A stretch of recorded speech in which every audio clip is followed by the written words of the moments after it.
nga nai on le tai au Pape o le la ua puni tia po I puau E sau malua fa asusu I laua la au Sa sala le punga la au mata la uau E tio fo I Samoa fai o na tai au Le amatanga o le asofa a popo o le olanga E tai au nai matani ufea ngai ma le ata E tala le lei ua so ai le Samoana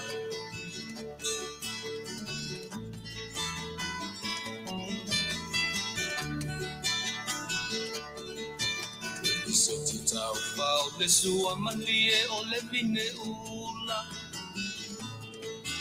Papa fonga o le lupe lunga o le moso oi pula Le langa ali ua pua ina mai lona manongi E aso fo ua foa ina I le Samoa moni E tio fo I Samoa fai o na tai au Le amatanga o le asofa a popo o le olanga Le tai au nai matani ufea ngai ma le ata Le tala le lei ua soho ai le Samoana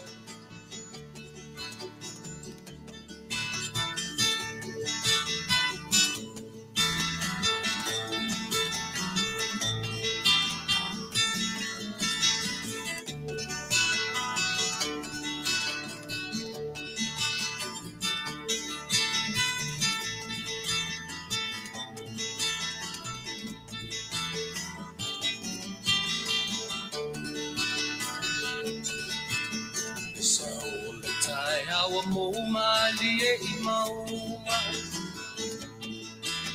E asofo na valo ia I mapaupauna E vihinga ua whaako Ia tuile matai Tangata soifua ua oli oli mawhaapetai Le tio o I Samoa fai o na tai au Le amatanga o le asofa a popo o le olanga E tai au nai matani ufea ngai ma le ata Tala le nei o aso ai le Samoana Le tio fo I Samoa fai o na tai au E amatanga o le asofa a popo o le olanga E tai au nai matani ufea ngai ma le ata E tala le lei ua so ai le Samoana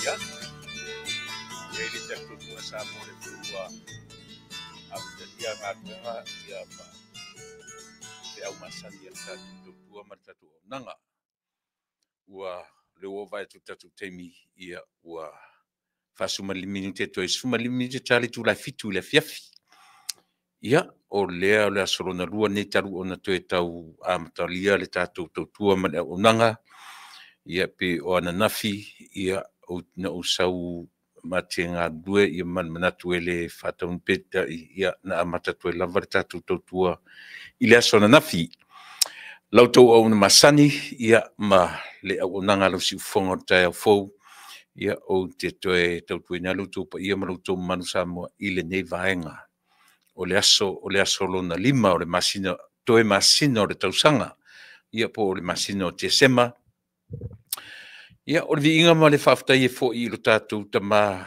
I le langi ia ona o lana tausinga le mawai ia o lana puipuinga i lo soifua ma lo wola. Ia e mesia tatu whalaunga umi na tatu amata mai ai ile nei tausanga mai a ilona amataina mai le urua i masina, Januari, Februari, Mati, Aprila, ia neu tatu ile asolo na lima o le masina o te sema. A whaila se tala. E pauale tala tatu te mawhai o na whaatino ina o le vi inga ma le whaafitai ile atua. O no mawhai no taitai mailo so i fua ma la wola.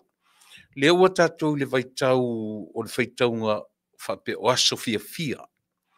Ia e sausi te mi fo i ma te lo tausanga e mwhai on tatu nofo mau ili pe aisea o tatu whaingo inai le nei vaitau po le sisen o aso fia.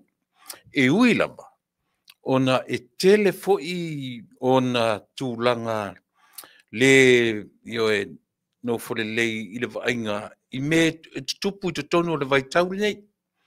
I fo'i e le whapea e tauro o aso fia. Ia e na o le fia lava e iai le mafuanga e a fuai ona o le vaitau fu le ape o le vai aso mua o le aso sa o le aso sa mua le ativeni o le advent le ana mavai atu nei le aso sa mavai atu nei ia le la ufa so mai o le vai aso le nei ma le vaitau le nei tatu iai o le vaitau o le vaitau o le ativeni ia po le tapenanga o le o mai o le tatu faola i le lalolangi. Ia, ele ngatala o le vaitau le tiveni. Ia, o le vaitau fo i o leo tatu fio fo i aimo meo whaamanuianga. Masani a tatu, ia whaamani atu le kirisimasi, ma le tausan fo. Whaamani atu aso fia, pi o le upu na e tau whai ai le kirisimasi, ma le tausan fo, ma le nesisen atoa o le o aso fia. Ai a turi loa lava winga ma foitua, ia o nei upu. Ia e tūra i mai au mai a foi le moni ia i tātou, e moni o aso fia. E le ai anisi me on tutupu ai. Ia e pi o le winga lavo le aso fia, e iai le fetu lea pi i o tua, pi o le nai e moa i nā le fetu ta iala, o le fetu e whapea na whaimata iala o i lātou na saili. I le tama ia po le pepe o le kirisimasi. Ia po le tama na valu. Ia e te le ama uingoa e wha ingoa nai. Ale vai tau lana nei. Mea lana le tatu ta ua whapea a mea o le vai tau o le kirisimasi. Ia po le vai tau o aso fia. Pe aso fia, pe aso whanoa, ia pe aso e ata, pe aso e tangi ai. Po le ala vari tua inga aso. A le mea mautino o le lautua o nei aso uma. O le alofa o le atua o tatou au li ai i tu ai ngaso nei. Wai le mwhai anta tu ola mai ai i Januari na e soi fuama ola mai ai se i o tatou o mai le nei vai tau. I le ai a whapea a me o tatou a me o maualunga ia le vai fule le na o aso fia lava. Ioi. Le ai uma foi tatou fia nei fetangisi tai au. O le mea sili o na tā ua. Ma tātou whaafitai ai le atua. E tele atu aso tau te fia ai. Ma tātou ata ma tarie ai. Nei lo aso tātou te whaanoa noa, ma tātou tangi ai. O le mea manino ale nā, e tele atu aso tau te fia ai. O i nā la tātou te lo ai. Le anga le leio le atua i ati oe mau. Ioe, o no lea. O le whaatele ina o aso tātou te fia ai. Nei lo aso tātou te, ioe, e whaanoa noa, matangi e tangata. Ia pe whapena se langona o le tautua lau si whonga o taia fau, i lo utoe no fuatu, i le nei vaenga o le fiafi ina ua o watu tatu taimi 5 minuti te ele tūlai ono, i le fiafi ia i mātou i California nei, ia po le nei vaenga o Amerika, le malo tele, ia o lo whapea o na tautua tuai, lau si whonga o le taia fau. Si taimi fo i whaawau na mātou whatalofa, a umanatu tatu wafe i lo tatu atua siri ese lo tatu atua tolu taspa ia ave ele vi inga man whaftai tatu te oa i le tatu amtanga masani, i le mtanga tatu ese malea, whafo i le vi inga, ma le whaafetai o le whaamanu ma whanetanga. Ia ona olona nga lelei tausilo soifua ma uola ma fuaina tatou aulia manuia le nei aso. Me lea ia me whafonga se pese ia ma o talo e whaamatai tatou au onanga o le nei aso.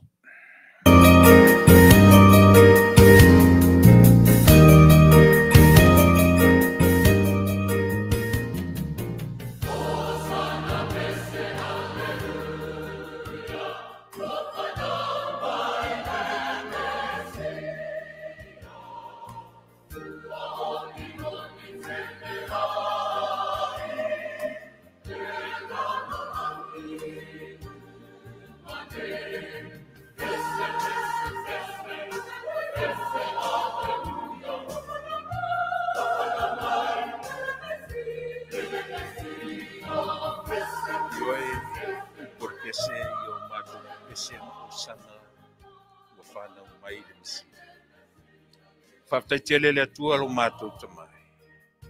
Awa o lea ua mātou I le toi masina o le nei tausanga. O mātou ta pena e uru whale atu. I le nei vai tau o mātou ta ua malangi o vai tau o aso fia fia. A fesili e se a o mātou fia fia. Wa o lea ua tūlalata so e te li tintangata. Tia o mai o tau lang sili o e whai. Mo mātou tangata o. Lea mātou te ori mwhaafitai ma vivi atuai I ati o. Te tusa o loa lofa tele mai. Whaafitai ta maa I lau tau singa na mafuaina whaatau muina pe au mga aluenga o le nei aso. Oe na o atu ma fo I mai o le whanau I le nei atu nu. Sa moa ua tu ua o ona. A o nei nisi atu nu. Le usu ma fo I mai o whana. Vi ia lau fio e whaafa. O te talo I au mga aluenga o le nei aso. Au mai o mafaufaunga le lei, au mai a le ngangana, whakangana ina o le tangata vai ma le whalea. O te mawhaia so se mea, ina o e mawhitaina lo vai. Tātou ma oe le nei aso, I watu mea uma I ate oe lo mātou tama. Ono lo sua whai Yesu. Amen.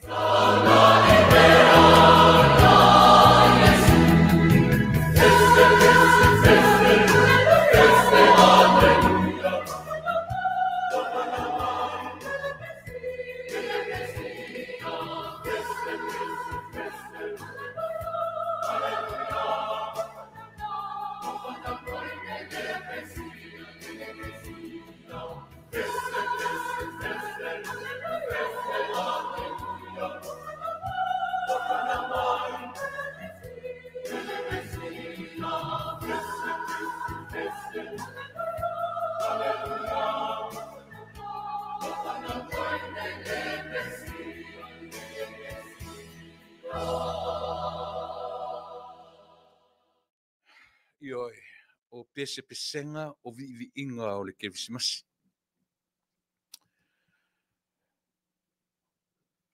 Oa mai oe le nei aso. Oa mai lau launga, mai le tae au na li la, e le mawhaitau li ai e le tātou launga, o lau launga I o lau sāvalinga. Mai ai le amatanga o Januari.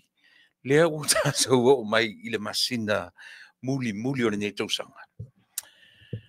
Oka e so le se, umi. Se furu tasi, se furu lua masina le nei o tātou o iai. Awi o lea. Lea whatoa o man tātou pepese ma fia. Whaafetai I le tua, ia ona o lana tausinga tuli matai. Io e muli tai lo sui fua mal ola ma fuai ono tatu toe au lia mal manuia o le aso lima o le aso ale nei o le aso tofi ia o le ulua I vai aso te sema ia a nofo ama tu nofo tangata ia ma toe te patau la I le va ai mai le amatanga o le tausanga ia ona fia faia e a lea o le tangata pe amanatu I lo tātou tofu tātou ma mea tātou te malolosi ai. Tofu foi tātou ma mea tātou te vai ai. E ai ma seisi au tātou e ma eu sona tūle mai ua maua lunga lona sila fia o mea uma. A o tā ina tātou pese. ia e moli tuai ma moli e le tātou vi inga lo tātou mataisili. Ia o le mea tāua lea lo tātou atunu Samoa. Pe amanatu lava le tangata ia i le tausinga le atua ia te ia lava. Ia mau. Ia o la o ai so tātou e faise tala. O ai so tātou e faise loto. Pe ana manatu, pe ana whapeniu tātou le toe wheiloai. Peniu tātou le toe whiwaa ai. O le mea sili lava. E sila mai o mata matatu. E le whiuwa vai tu nisi o suafa masani. Ia o le vi inga lea ma le whaftai i le atua. Ua tele mea le leiso le. Oka e. Le mau whaamanuianga. Whea ngai ma oe. Ma u matato uma. O le whaamanuianga mua o le ola. Le te sila mai o mata matatu. Ua le mwhain tatou mafuta whioti. E sao. E le inisi e mwhaini mo ni mafutanga whioti. Io la whioti atu e lulu atu io he ngungu mai. O le mea sili au ntaua. Ia le na. Se pe ai ale saimini pe ai le steak. Po le lava le mea tausami e te tausami ai. O le mea taua. O le mawhai o na tausami i ola. Ai wai le tātou te rio mai tātou te whiola ina ia na le aia ma le tausami le mea le lavai manatua upu tusi i o tātou ai i o tātou whiola ai le o tātou whiola i ai le mea tāua la le nā le mea tāua la le whaulai ma le tele o mea ai le pusaisa le mea tāua o le iloa le tangata vivi i mwhaftaili atua i aso taitasi whai tau o lo soifua ma le wola ia o le aso tofi a mātou i Amerika nei manatu o le nau aso whareile o tau i totonu o le atu Samoa la vaia ia o Australia, o Peritania, o New Zealand o le tau aso whareile le nei ia le aso tofi mātou ia o le vi inga man fia sili leo le loto ia o le whawhaulai mai peo whamanianga ia i tātou ia e telefo ina tatou mata upu talanoina e fo tatou malo fa talanoina o le nei aso ia a fa ilo atu ia pe uma le vaanga leo le tatou tua ma le au nanga au tua le tatou porkalame mo po le masina ia mani vai aso mai sita mai taimi lea mai le temi muni o i fai tau sol oka le lisio tangata maliliu o ila tou o te iloa le lei o te lata iai o te mafuta iai ua whailangi le wholaunga. Te o tele fo i o la tou sa masani o na mai mo mai ma whaile tatou o unanga ma la tou me fia peitai ua le o toe no nofo mai ua i ele wala aupa ia le atua. Ewe. O le mele mau whaile loto ua ana whapefuila o te alu ai le lisile. I o le toi statu porkalame. Pene o le statu porkalame. Le vi inga ma te whaftai. O le ola. O le ola ua mawhai o na whatinuina mo oe mau ia ma tātou uma. Mele tātou te vi iai pēr leanga le lei o le atua. O le whatutue tātou to tele. Ua e wala au inisi le to ai titi. O nei fo e te mai mo mai oe. Iai tangata pele te sila fia ma e loa i tonu le li o whale ainga o ni wō ma i lato e te masani ai. Wa le no fuia. Ia le nfota vite tonu le li o whale ainga o li o masaninga o whainga wō ma mefa pena. Ia wale o toe tutusa. Wale mafutaina le soifua mleola i le nei te ona o lea. O le winga leo soifua mleola. Tātou te whiola. E te mi tātou te tuai le lalolangi nei. Au tātou iai le leola. Mi vi i mwhaftai tangata ia. Daily. Iaso te tasi. Au iai le vaenga leola o porkalame. Pese leola atai natu. Ia e mana tuai. Tātou uma te tono le li o whale ainga. O whanau pele. O mātua pele. Ma wō ma paanga. Ia ma nisi o le li o whale ainga. O nisi o tau te sila fia ma oiloa. Wa vala au iai lo tātou matai. Melea, ia tātou wane le pese, tai natu, ia e whaawawa le tātou tautua I lo tātou matai si mela whafonga. Whaamawhanwhanaina oe I se pese o le atai.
O Yesu uafana mai kirisimasi na mafuai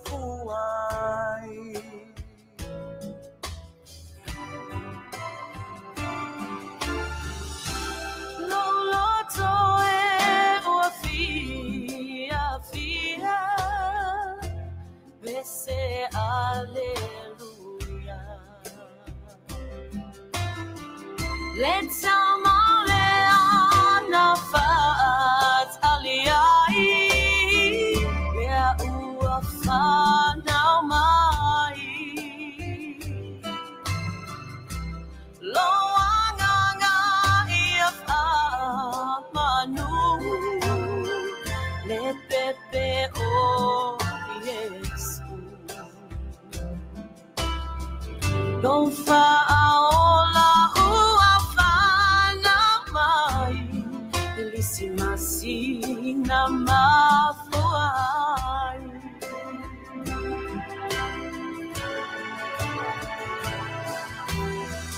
Olevi inga imea au pizzo alunga Besele lalo langiunga Le pepele ana faat aliai Le tua ua ia amai Le faala Motanga tauma Le atoanga le alofa O te pese ai mawhawhetai Pilisimasi na mafuai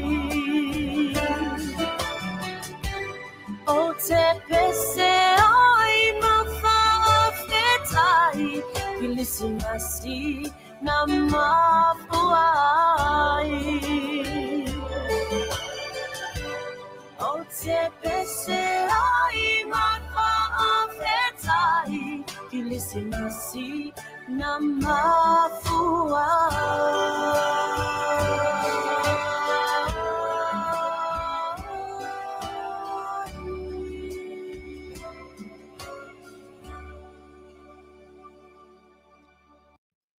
Ia, lena, Samo, a whai o ia te oe taimi whanonoa lua ngia ai le tātou whaitawina o Sofia Fia pesena. Vi inga o le kirisimasi le li o etita o le pini, ia mai tonga o mele nau, ia ma le usuina o le pese mafuanga na mafua ai le kirisimasi. Ia, whaina ma vaila au malu, ai le ngata wa ilatu wa iai le vala au pa ia, e whapena fo ia ilatu o whaata o tolia, i ngase o le tino, i tonu o le lio, o tonu o ainga, o tonu o maota ngase, ia, po fia lava, o whaata o tolia ai. Ia, teina ne fo i ni whainga malanga, lungo le ea, o le vasa, ia, po lunga fo i fonga ele ai misi fo i la tu o lo tafie mo meo potu tafie o fale pui pui io e le prison o le jail po felava ia e vele nei vai tau o le io e pa ia tuai le fe au o le nganga fia o le atua liu tino tangata ai sea tasi alo na mafuanga uanga sala o e mau lala leo o mai e se le te leo le nei fe au ma le vai tau lea ua iai o e mau ta o le advent ia po le vai tau le ativeni ia o lona faasamoina i se ni upu faigofia o le tapenaga mo le oo mai o le oo mai o lea pepefou ia lea la o tatou i le vaitauina i le vaitau lenei ia tatou te faitauina ai aga'i atu i le vaiaso e fanau ma soifua mai ai lo tatou alifaola ia a tatou aga'i mai fo'i la ia lea ia tatou mataupu masani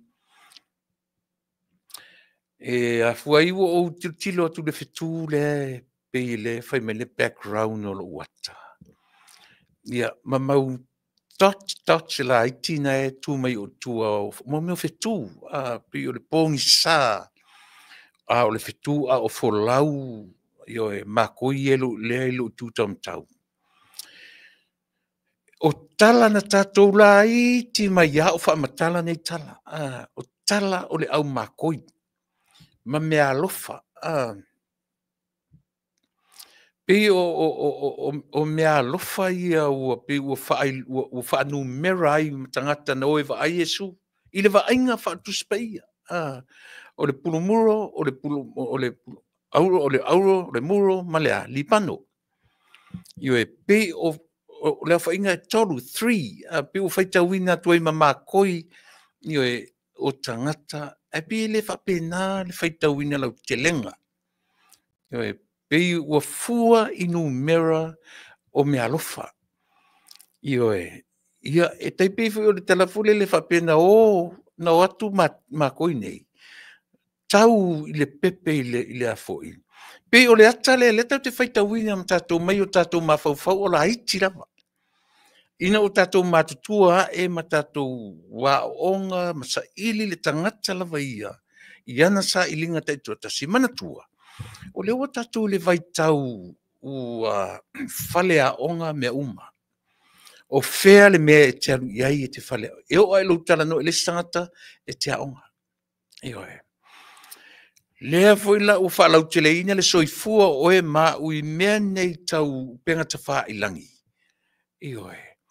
o fa manuianga le tatu te ilo ai manuia o le atua ele ni manuia e te teu malu na oe e leo ni manuia o manu wia o mea e whaasafua lea la ua matantatu o mai te mio lalulangi e whaasafua mea alofa e te le tulia na ua mo meo opportunities a te tino e whaangale upula le opportunities e leo ni opportunities o ni mea e a fo i fo lele e tanu lilo o mea ua taatitia mai ua taoto mai opportunities avanoa o tātou la tātou te o e whaaonga opportunities ia po o avanoa ia e o tātou e whaonga i le whape taatitia mai opportunities ai te sāwari e se tātou ia le ai o lea ua whaataoto mai ia mea o tau whapalangina opportunities ia o avanoa i le tātou whaasamoa o no winga e te tau ono tātou whaonga te tauina tau ono tātou whaonga te tau ia se i te pē mela o maikle se i talila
Ia, io e. Malulu atu o le kako media le te val au le whamatala mai langa level au mai o leo te lunga o Polokalame. A o lea e whamatala mai le mafua anga o le e iei fusu anga ia mavesinga ia pe fōringa mai na vevesi tonu o le whalefono. E whainima Polokalame nafi. Au vai atu la iei le message le tanta le whai mai whamatala mai. Ia fio anga o le whamatala mai o tangata whenga ma le whamasinonga tu tonu o le whamasino. Langa leo le lei langa lewa au mai tato media o leo te leo lunga o Polokalame. Tasila ia mta upu onga onga. Leo ua mai tonu a mai le tato sui o le tato wa le tfasalo mai Samoa. Era leo ua sau o leo te lunga te minei. Ia pi o le afto a whamatala mai ia se teimi o nau a le whamiri o le mentu po nafi. O fusu anga na whai tono po tu whamasino. O ka e nei whainga.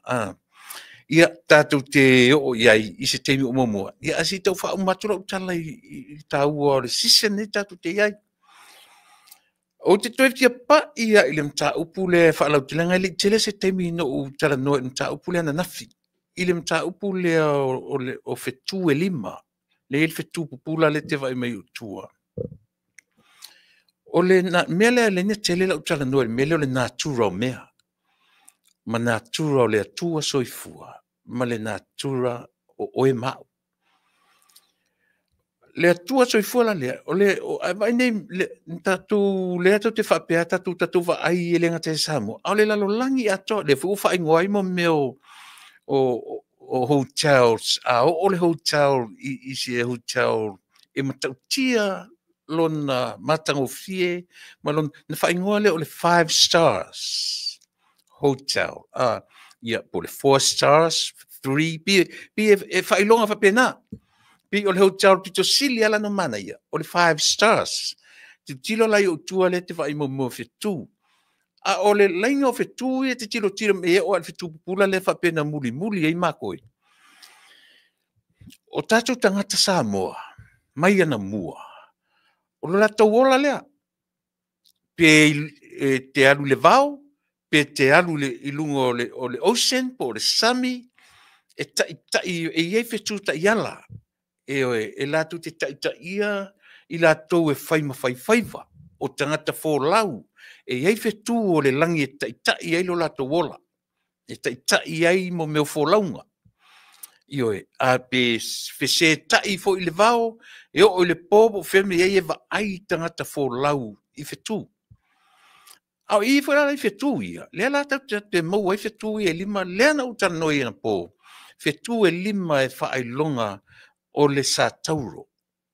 Ioe, tasi, lua, tolu, whai, vai, mani tamai, sene maali e solo le mesole.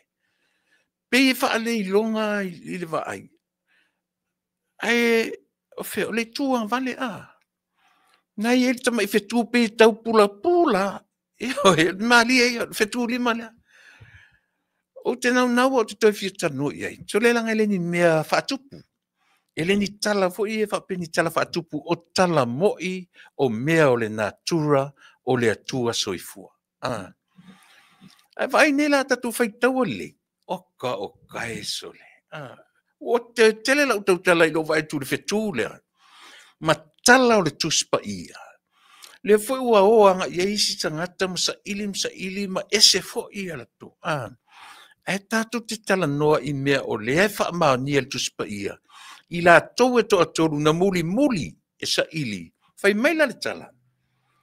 E le ngata tā ua le wha inga o pi o wafo i. O whai longa o haita ua mea. O mea lofa. O le auro, muro, li pano. Pi o le numero tolu le nā. U whai tau atu e fo i mare tolu o makoi. Ia po tupu. O tangata ese. Gentiles. There were Gentiles. Ia leo makoi. E leo ni tangata Utaia. Eoi. Tangata o ili tangata nu ese. Gentiles. Na sa ili. Ili whetule. E whementa ita ili whetule. Lea lan tatu whiola ea. Matatu mata I mo meo ata. Se le tāua meo sa ili. Meo tsu e tangata la veia. Le ai le whape e taunu o atu mako ia le whape e taunu tonu I le whapofi. E taunu o mako I nei. It's about 2 years old. Yesu. E hoi. Pe whape na ia le tala. Ua le o te le ai le taunu fo I le taua I o mea ia. Mo le tatu whaitauina. Mo le sa ilinga ma le whaali ia I o le atua. O tau ia na tu sa ili mai tama.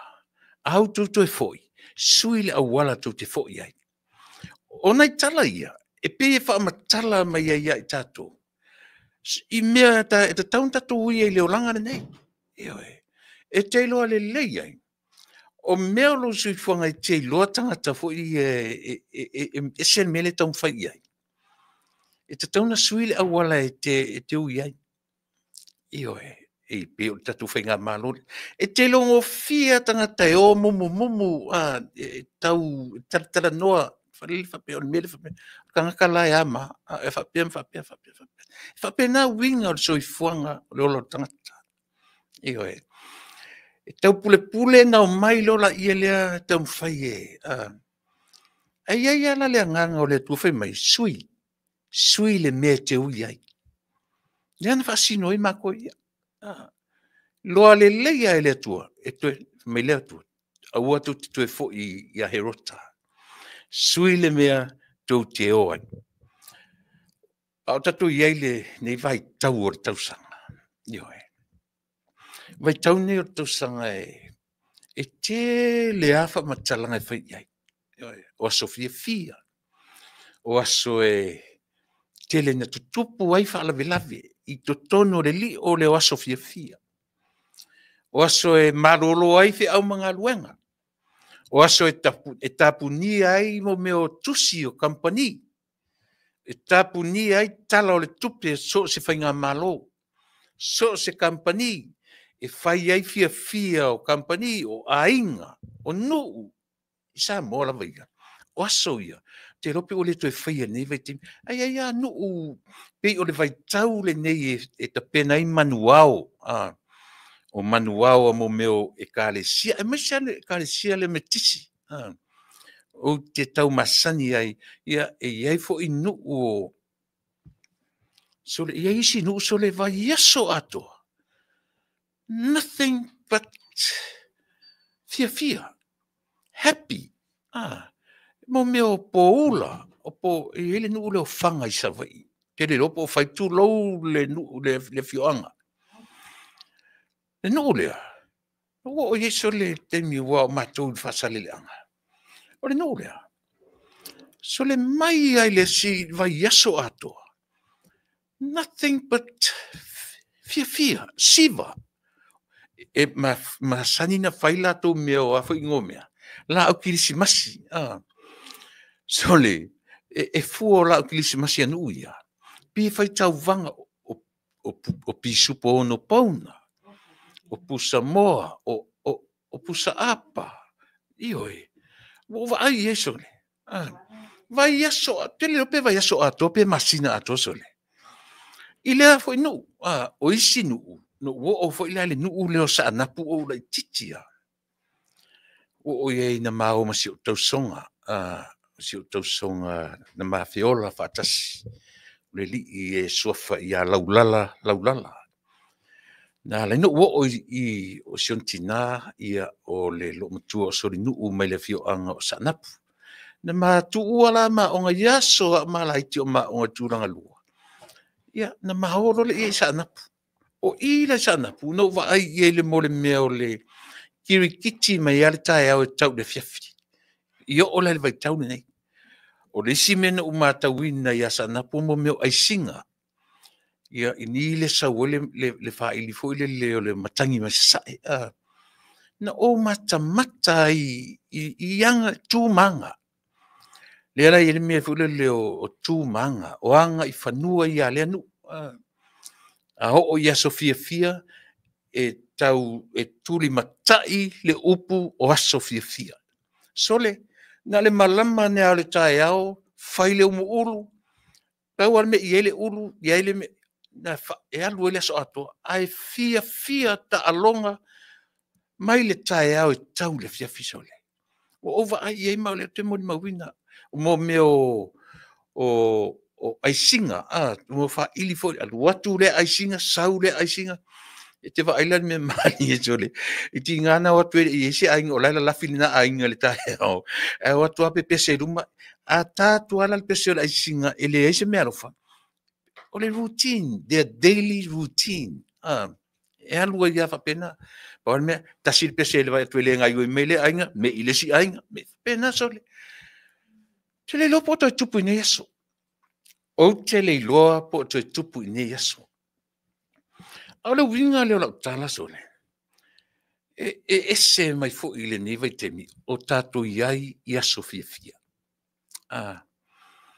Pi o nuna e lua o le te matawina langa o iai, o va ai iai, o pa iai, o mata iai, o lea. Pau ale mea, tasi le umu ulu e sau e tae au, ia o ile a fia fia. Ia wani to e aru semi, ia fia tangata uma. Happy. Pe o le muri ta ia e tangata nei, le winga o le upu aso fia. O le nuu lau whanga i sa wa i fia pito nuu o whanga. O lu ua e lima pito nuu o nuu lau whanga tole. O le nuu e one ato, te le loi o lato ngā uta. Pe, e paure me te whalongo le nuu e onge, o le lato ele. A o la ele vai tau lea. Ele fa seina, si sila utana leo te tala noa toi. A o la ele vai tau lea. Oka, fai mai e alu pe o le aingoa le alu o aisinga o fia. Tasi se fale te le tu ele la au kilisi masi tele tutonu. Na amiele le vai temina na umatamata i waipi ngā solo i matun fasale le anga yaso ia. Ia le tia maa, ia le maturua, ia le o aisi a fai pese. Puni alava, temi o string bands a tatu atnu. O ia tele na o a ami mai pito nuu nei, e tā, i le lau kilimasi. Io e, o le maalia i o anga sori, o le maalia i a. E va ai nei la le po di siva tutonu. Sole. Sipi o tava ai night clubs fo i a. Aua, io e u fia lato iai. Ua fai ma lato mea fia. Mo i o tala sole. Kili kiti le au, a si siva le po. Te le lopa la te mea mo e tangata sole. E mo i lau tala le whafonga mai hui tangata whanga. I lau tala le whai atu. Lato te moni mawina le sa o lau tala. Le sa o lau tala le whai atu. Ai o tala tangata whanga o te loa ile ngā utala o le nuu lea. Ele se nuu ele leilo na lau ele ngā lue.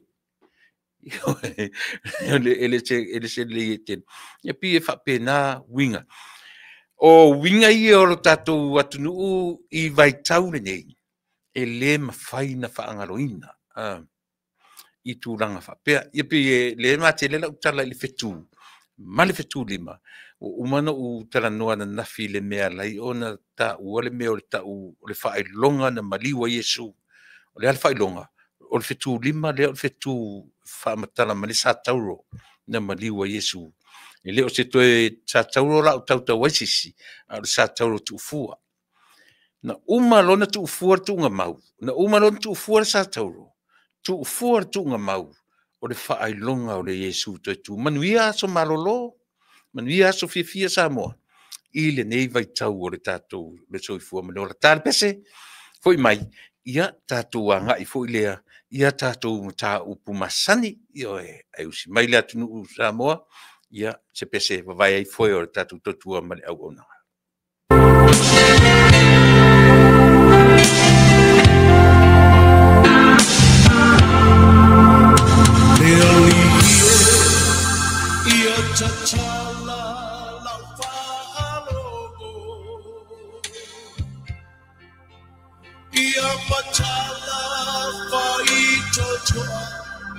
Olo umoto Sauli Italia le pai mai o lau la wapioga o te olai o lau o le sulu I o umae le bala bala ba o ilea I o uala e papoto ai pato ai le soy puaga o la e paia e ai le bala wa o palo ile upu mai lo fofoka me alie uau la lona wa pai mai le malo si pale mana wa o wila o la upu e ai le mana o la upu o le su I o mai le mala mala ma fo ilea I o uala e papoto ai pato ai le soy puaga o la upu e paia e ai le mana o la upu o le su I o umae le mala mala ma fo ilea I o uala e papoto ai pato ai le soy puala o la upu e taia e ai le mana o la upu e taia e ai le mana o la upu e taia e ai le mana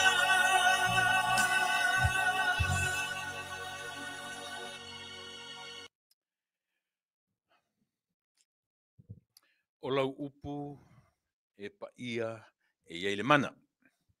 E se sa o na upu. Tolsu minute te ali tu la fitu le afiafi manatu ia tatu anga i fo ia tatu. E fai tatu por kala mea vala o mali sui o tatu tautua mera unanga o lo o tula i mai ia ni a fianga. Ila sona nafi. Io e pe o nei lai interviewa e ai ia nisi o le Alpha News ia po le media Samoa le tamaitai po le presidente o le Charles ia po le asosi o i latou le au tusitala ia manisi o fioanga o le auwaa ma whenga ia ma le tūlanga ma le mea tūla i mai tonu o le potu whaamasino i le aso ana nafi. Ua le o toi lilo se mea ua esene yaso o ana o tatou laiti. Ia pe atoa le vai yaso fto a Mositala ni Amerika. Awai mamau ese New Zealand Australia pena oi nei o le nei vai tau minute ele se kone ua maua umatu I fafo nei ia mea o lo turai mai Samoa ia pe mo foi maua me Samoa mea o lo tupu nei ai le loe matou ia no foi nei io e pe fa pena winga o le olanga I le vai tau le nei o tatu no fo mafiolai io e se o fatalo fatulava I nisi o lo o mafai on I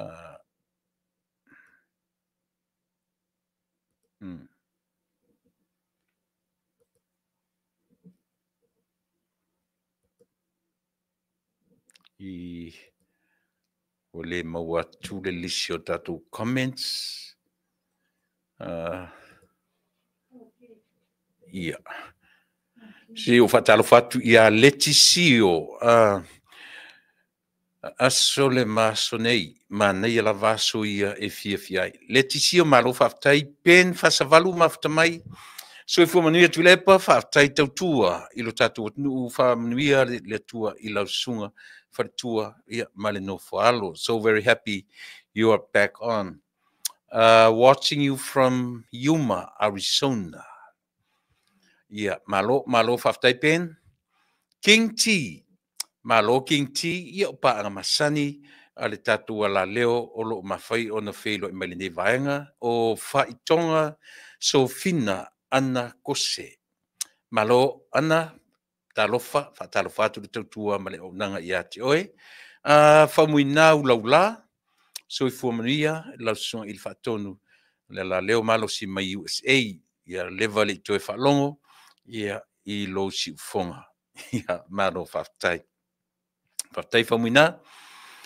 O Afulio, all the women of Whanga provide and prepared everything, food, drink, and even bands. And you are absolutely right. Whaftai tele Afulio. Saorele Afulio. Nick Pula, malo yoe. Papena,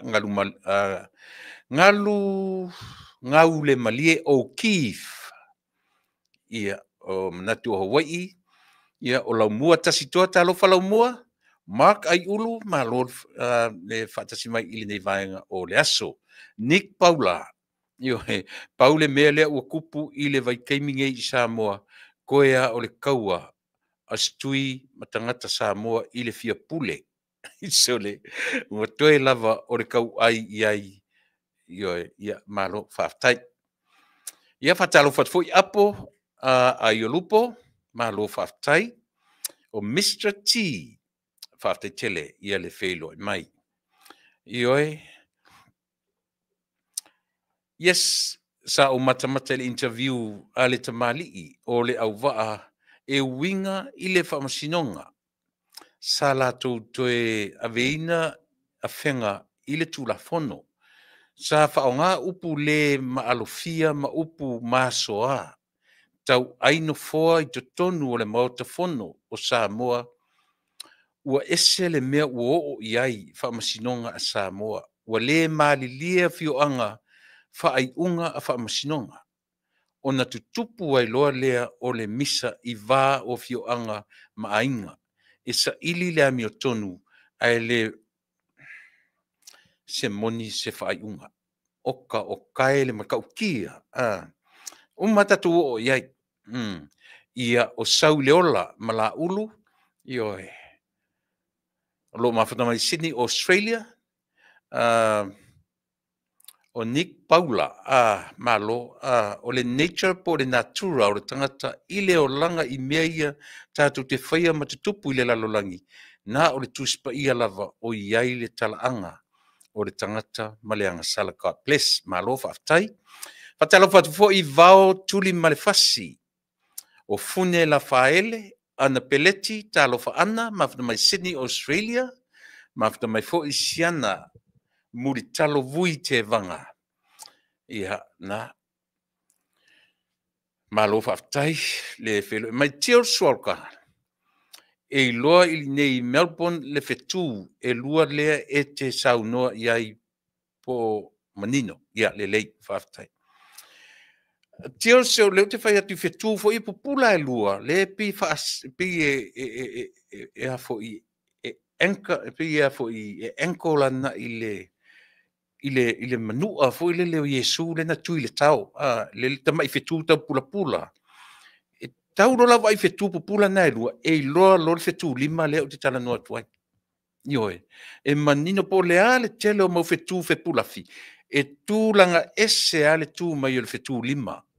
the 5 stars so le sa tauro sa tai na mo ina o fiu e o tilo ni America talu no o melne tu yo a tonu a misi la vai a o Samoa le misi le vai a fai o le te mafta mi Samoa temni a lu fafo pe alangi le Samoa na e mata le ile ta tia mai o le sa tauro o le fai longa o le sa tauro tu fua ua fai longa o le Yesu tu Amelia fa mona e te tau ona fai mua investigation ina ia pui iai I longa o tangata le aini mese se o fai.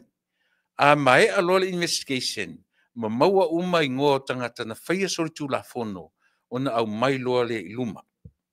Moni, whaftai.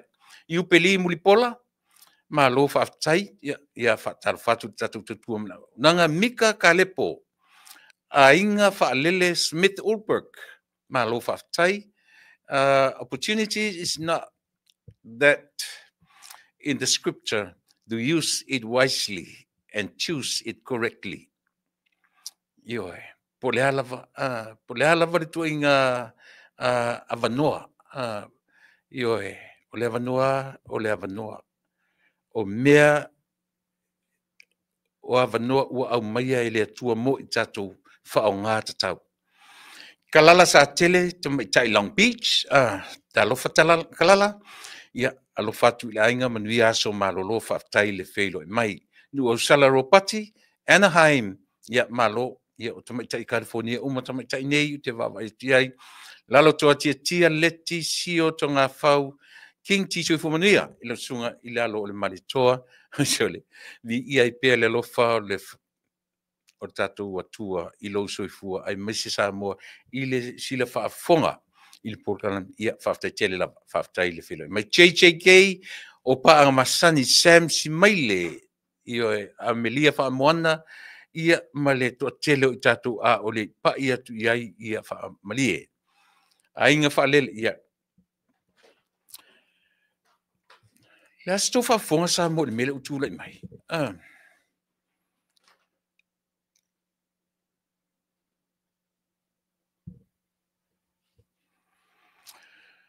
O tau tilo la mele o I Samoa.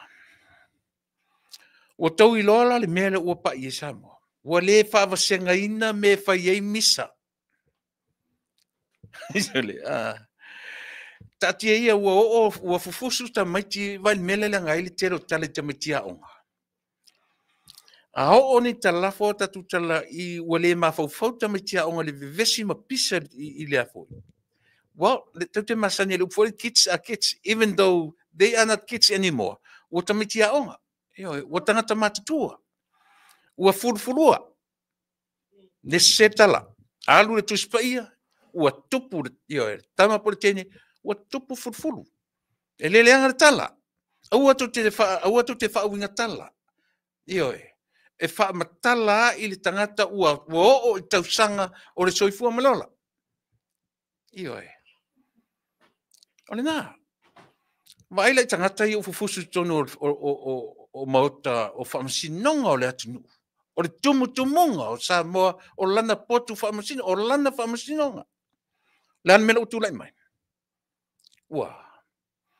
Ua tau sila Samoa. O te elana o leo tele whape. O te lea fie tangata I ala tu te langulango ina le hita pipi.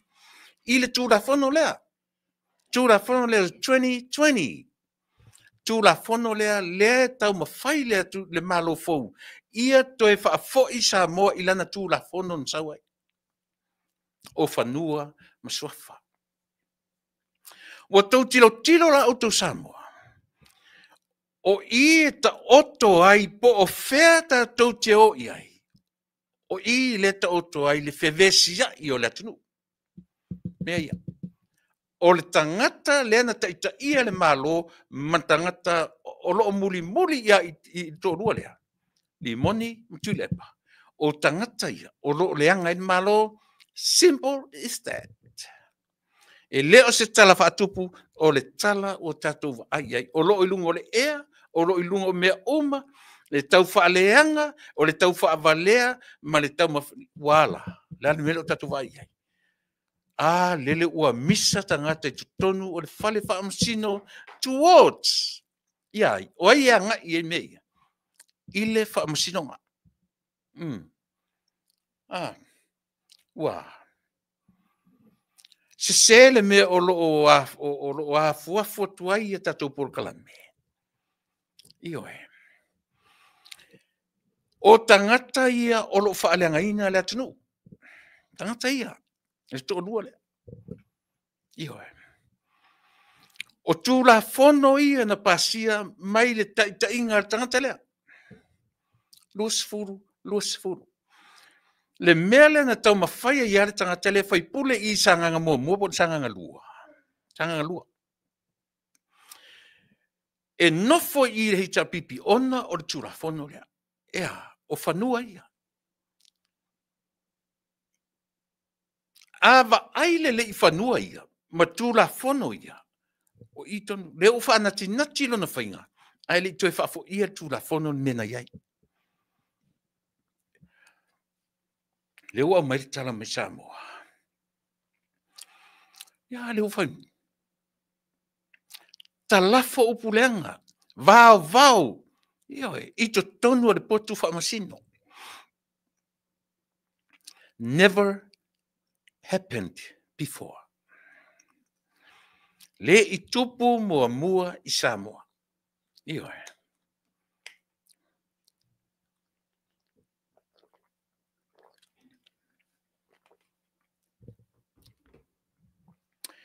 Le i tupu mua i Samoa. Le ale mele o tūla i mai Samoa tatu atunu. E a fua ma i whemea.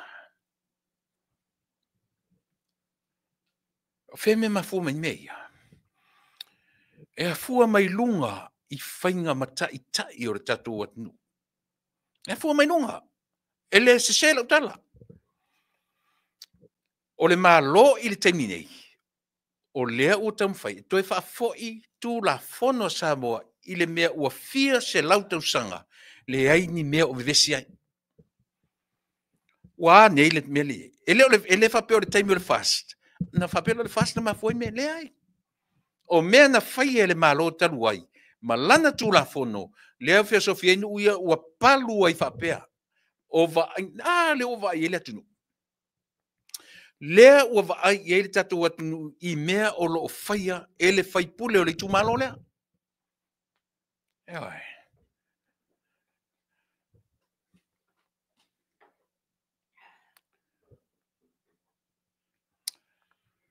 E matau tia nei mea o iei.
Ia, ioi, fa manuru atu.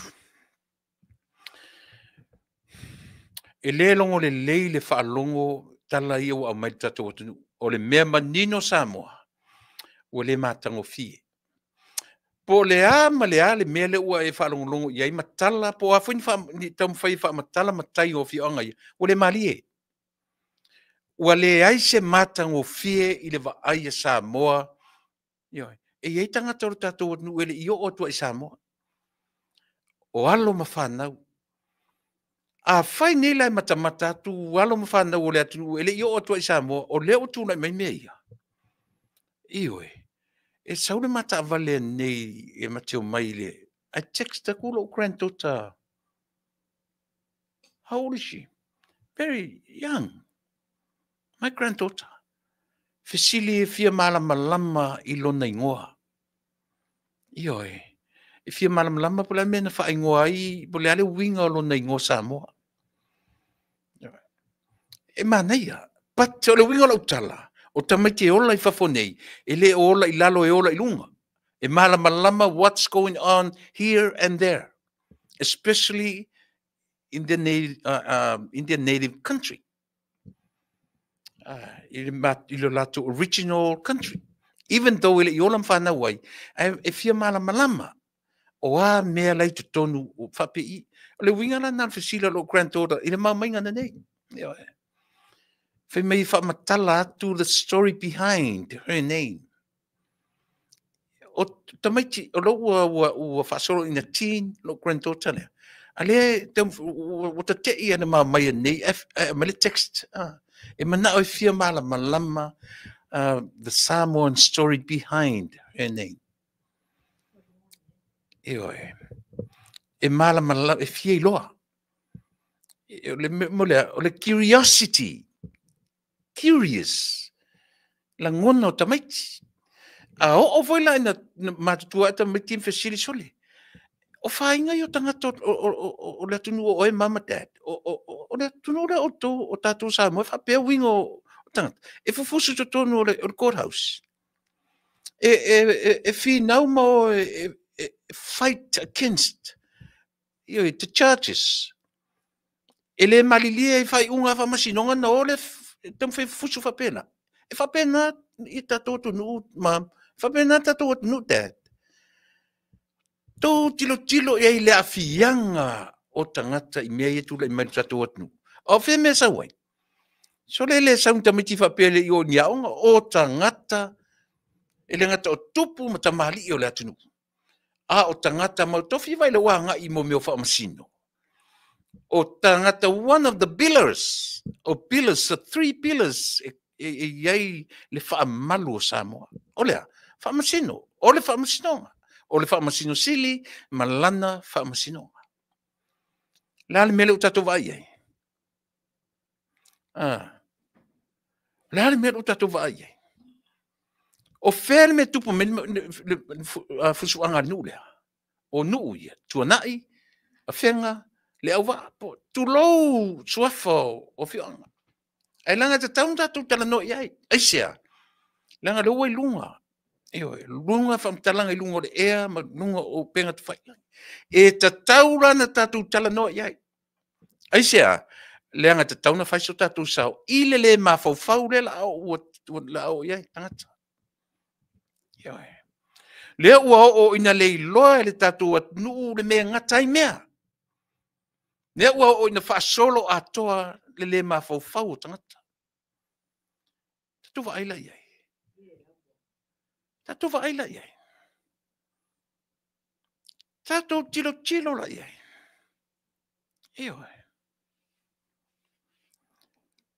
E a fua mai lea. Famas le mele vivesi le mea ia pe o mea laua lunga le tau te tala no iai. O le fo ia tu le pale mene. Tala no aina. Pālota ina. 2/3. Male numera e mawhai ai. Ona toe wha fo i le tūla fono lea. Tula fono lea, RTC. Land and title. Mele lene vesi da tot. Sila uto Samoa. O tato sila tato I mei o tula mai. O tau e lango ina tula epa. Le leina uto to sila toa. Aua tu te finau ono lo to e lango ia te malole tu te tatonu iai malimoni. O le mea sili ono tau iloa. O tangata I to rua. Ua la iloa le lei. Le mea lela te whaia. Pa te le ma whaina admit.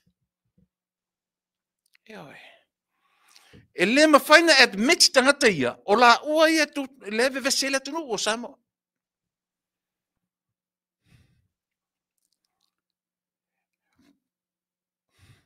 O ina tele tala matou nei por kalame nei I le tamalo lea.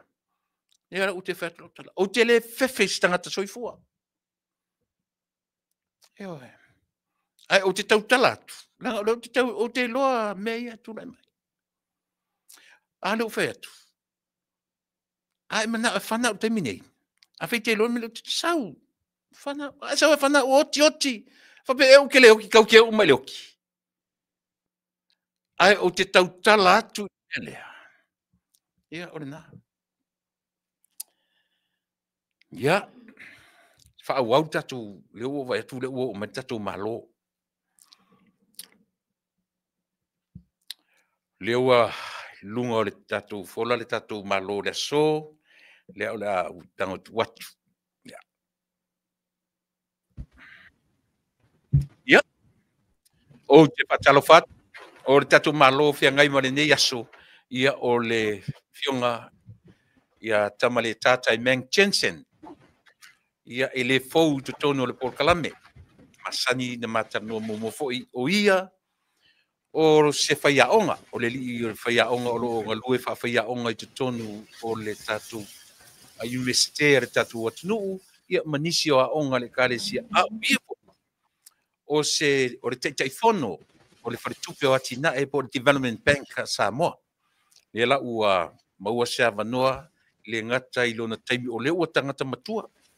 E o lo foi tau fai atu a o se foi na tautua i lau manu Samoa, tau sanga tele. Yo e fai mata alo tautua le tatu. So e tele ala mta upu mate tala noa iai. E lea ole ama tala noa mua i lona nga waa i tutonu o lona soifua o ina ma meo lo ngalua le teminei. Ia na mawhai urole i le laka pia le tato o tanu. E si meila whafonga Samoa. Ia. Me ia nei avanoa lo fo iaso lo fionta ma le tata tele i tue whiloai. Ia e whaftai le atua le fu maua ia e teanga i mai le atu nei i se teimi o mua. Ai o le nei lava avanoa wha auro. Ia ua maua fo i tata tue whilo iai. Ia mase i o tā tala i mea o lo tūla i mai i tu tonu o lo tātou atunuu ia mauanga wha. Matu nei avanoa, tamale tā ia e te whatalofa mai i le tātou atunuu ia mwhangasoro i tā porklame mai whaloala.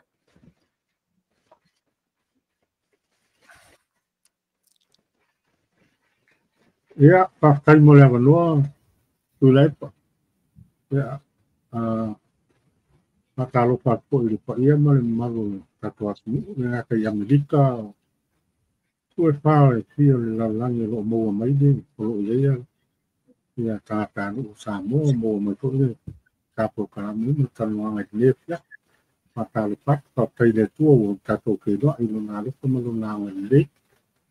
Ia, i fia po i wa, moa le awa noa tātou e tanua, i wa lewa ho i tātou e tātou e tanua. Ia, le po ua, fia e le ngata idea e fia ape awa ia pia au reuso tau soku oi wa. Yo goni matanga talavou ya le te mia sa oi o matu tau dai ko ni lo ru i le uru ya le ala me mol malo si mai dei Ia, whanai whaftai o le ua mau atu o mau e lausunga le soifua ma le manuia. Oa mai le tau do tātou atu, oa mai oe male ainga.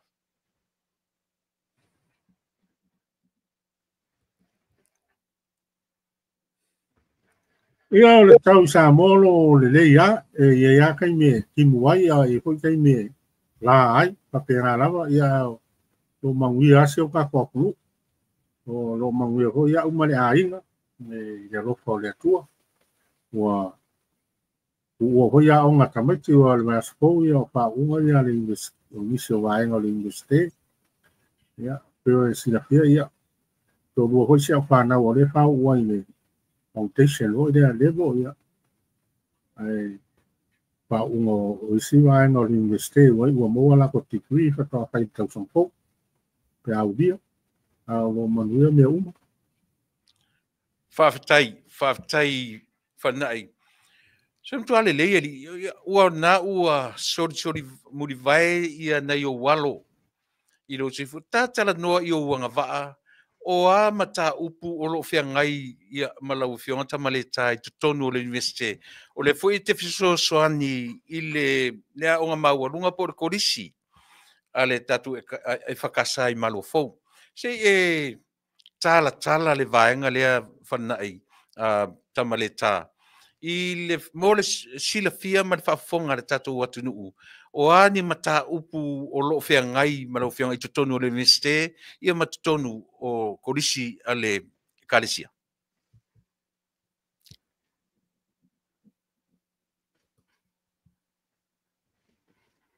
Ia, o sila fia hoi tui la epai, o au wanga vao mea, o tau po ia whapisilisi e le accounting o le economics ma le banking, me tau patupe. Ia, o le lau ke kaya onga accounting i le polisi malopou, le vanga o i tai alo mai ngā ruenga, o le whaongane, marusi le toe whanau ma alum whanau o le kalesia. Ia o te whai aonga hoi lali universite, o whai sinema o whai aonga universite, o te whai aonga lai le mtau ulo le economics.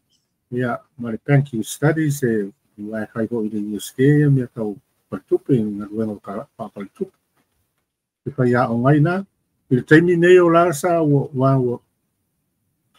Te lo koe whai aonga full time o lau te part time, Malau mai lawa ke laku se so swang fo wanga e sioki na ko whai aonga economics. Era ke alu e walwangi kausanga ma la hui kausanga o wante ni universite. Whaonga yeine nga ka mai o lelo i ngei tei. Ia maro o whinga la leo te telefono le Development Bank of Samoa, pe o sinifia o tata nomo moi fo. Whakai le tua le mo le maro se whaonga i pele to mai no. Au nai le atu. Whaftaita male ta e tele lon tau na leina o tau mwhai e maua se tā wanoa. Tā te toe tala noa. O le tū langa o iai le vaenga tau soifua o ina. Ia po le tū langa o le vaenga le o le Department of Education i totono o le tatou atu. Pei o le teimi taru wai na whaalongo pe waharu lalo tongi o tamati. O le asa wa inga lau tele. Ia o lea na o leke i lunga i korisi mawarulunga ma le universite o le tatou atnu. O lea tūlanga tau o ina. Ia mani mata upu o loo malo losi e li tupu langa o Samoa i le vai taimi nei. Mat wharoalo.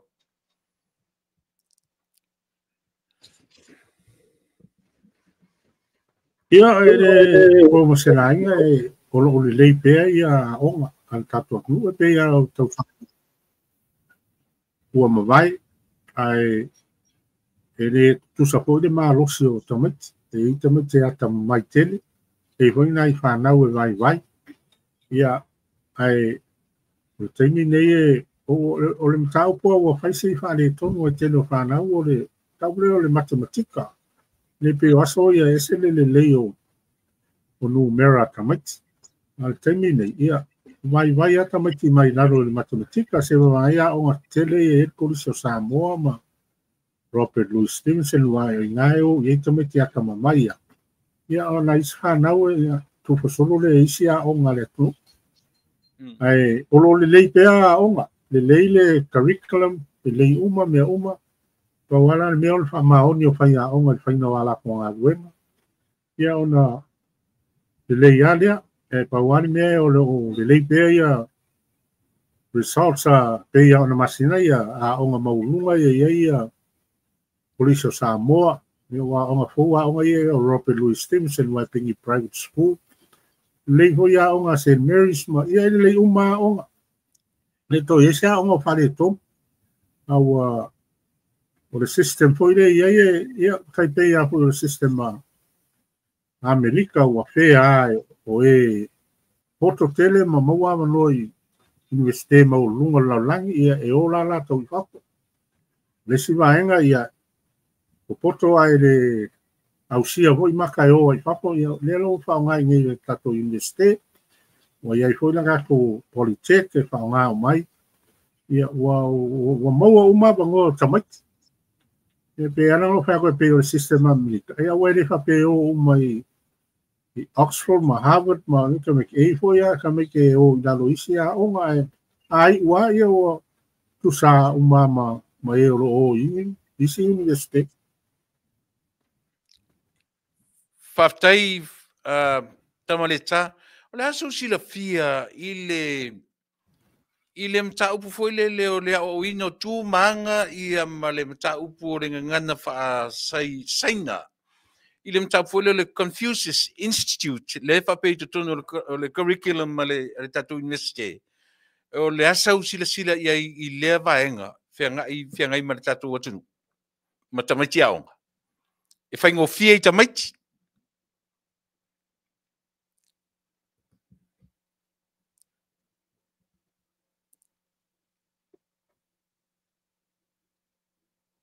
Ia, e le fai ngofia I tamaiti a ngana ia e pe o le whawhalangi, o le whaasapani, ia mai whaasaina, ua pe o ngana ngā e ao ina. Mo e fo I o lo sauni e malanga ti atununa e ao ina ai. Ai, so se ngana e fai ngāpe a yo ko ia ta pe au tātou e ri fai ngofia hoi ngō tātou tautalan ngana Iris. Ia e fai a o awa de lei. A pe o le au ngā o le iloa ngana. E ma fai e o na sotai. Ma mla mai pe a sotai wa e le po maselai. Ia e le toi, ua te le ho le influencer saina I tono lalangi atunu. E ngata pui nao Samoa e papenai Amerika ma atunu uma. Ia o le mea au ngā o le malama. I le ngangana. E pe ia mea ngai whakau ai ngangana ia. Tai. Ia. Le whaftai mea silo whafonga ia le tātou atunu tamale tā I le vaenga leo lo soi fua oina ma lo anga E tau leanga le linka ka ua le mere ia. E tau le langona mai ia. E langona mai ia u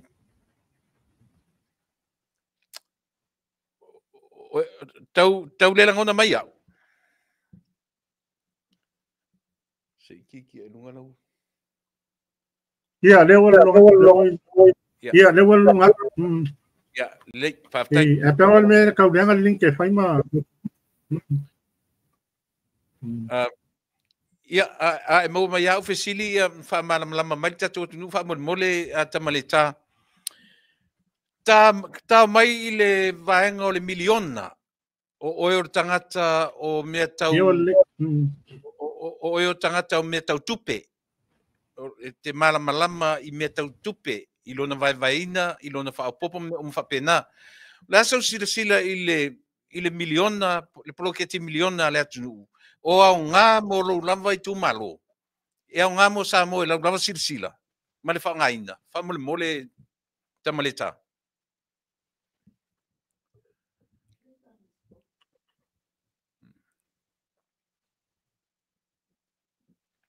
O sila fia lau fionga ma Samoa.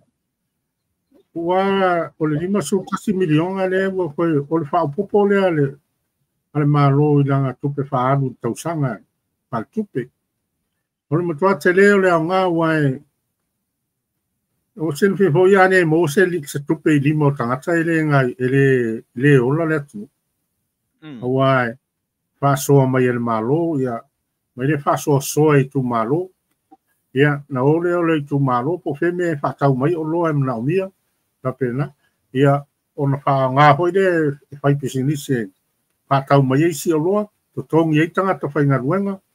Maua, ia matoi fo ia hoi tupe I le malo. Le me hui ngai, so se aku nuua. E alu lunga tama ainga pa kele spending. Kele tu whaalu. As long I manage le atu nuu ia tu whaalu. E reina se me a whaina le 5 miliona. O mtua te le sao le miliona le I tu maro. O wai o le tele au o ese I tu maro ma lako manaonga. Pina sa tau I tu maro nei vai monga lua. Ia whaso son lea le miliona I nuu e fik. Toful nuu malanga allocation. Ia ia lako project e whai ai. Pena hatata inga o vaiala ia. Vaiala ia langa malai ta ano tele wa umana whai te itau mesena. Whalama mata tele la iai malai full size rugby field la iai. E whaalu iai ngāre milionga wae o seo tātou nuu e le lei tālonga. Ia e le ngata ngā e o whao ngā atoa e Samoa atoa le malai. Madi. That's developments for sport.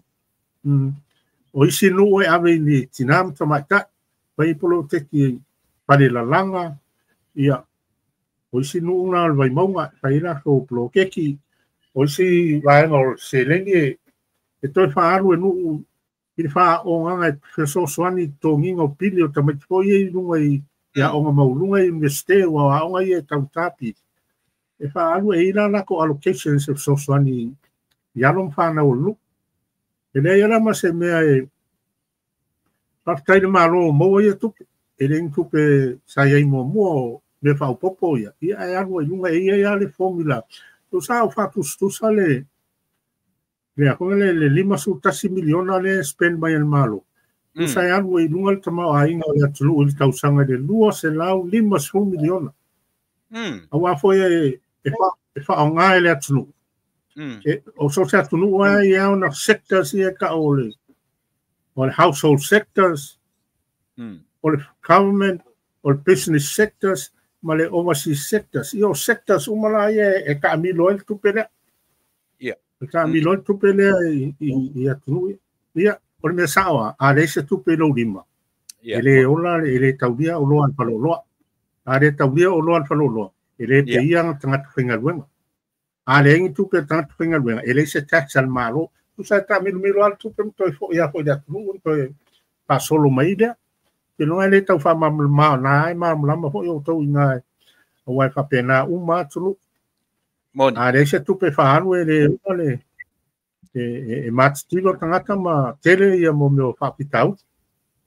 O le tele la tupe limo ole atunu. Ole ola fa inga se atunu. Faftai tamareta o no winga lavala o le bottom line na e te langolangoina le tasi le miliona poloketi mo Samoa. Te lau mo tuku percent. Faftai. Wa langolangoina ko ile initiative al tenga malo. Faftai. O le lau fiona maleta o ua tofia o por tausanga po tausanga po lua ni tausanga talu ona tofia o le fainga malo e fai matai fono o le fartupe por Development Bank a Samoa. Petai o le ana la tamai nei ia na fofonga ina fo I ele tamale tai o le tuangai. Fa perantala o le ai se tupe le Development Bank. O le se tupe o le sei fai sa utala I le vaenga fa mulmule.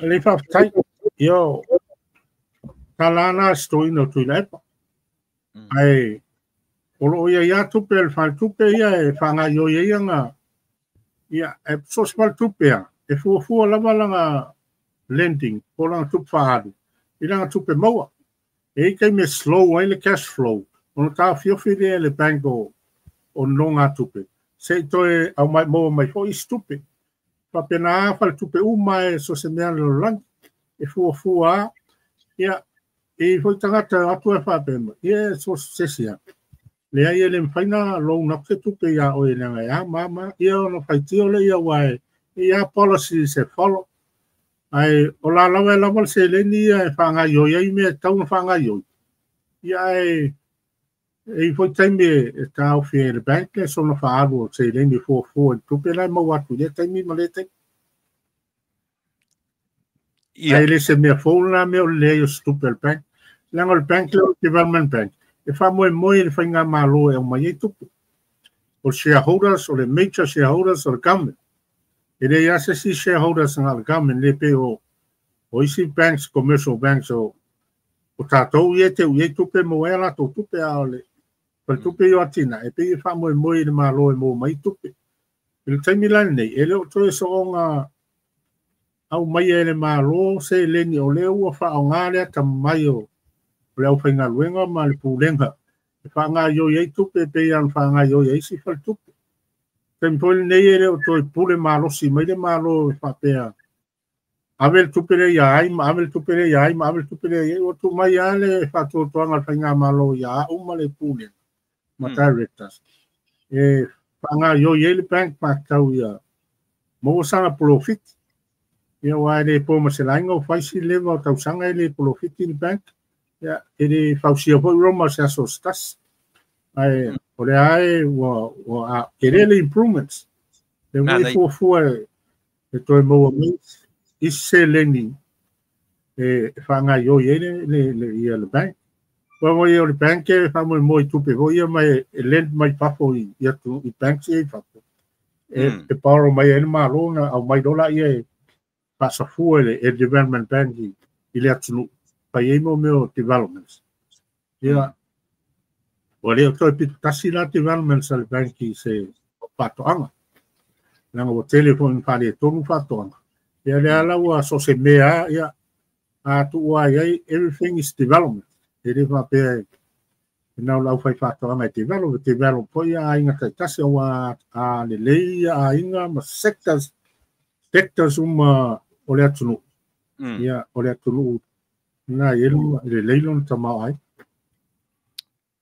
Malo le leilon fa manga pe to I faftai tamaleta langa o lea ua nofo nisi o le atunu o Samoa ma le whamatalanga le la fo iwa ua le ise tupe le Development Bank ai le pe ia o mai sau whamatalanga ia Samoa whamole e whamanino ia I lato le ua nofo maritala selia le ai o le nā lava o lava le whaasoa ia ma le tupe I tutonu o le tātou whatupe latina e ma le whaalo tamaleta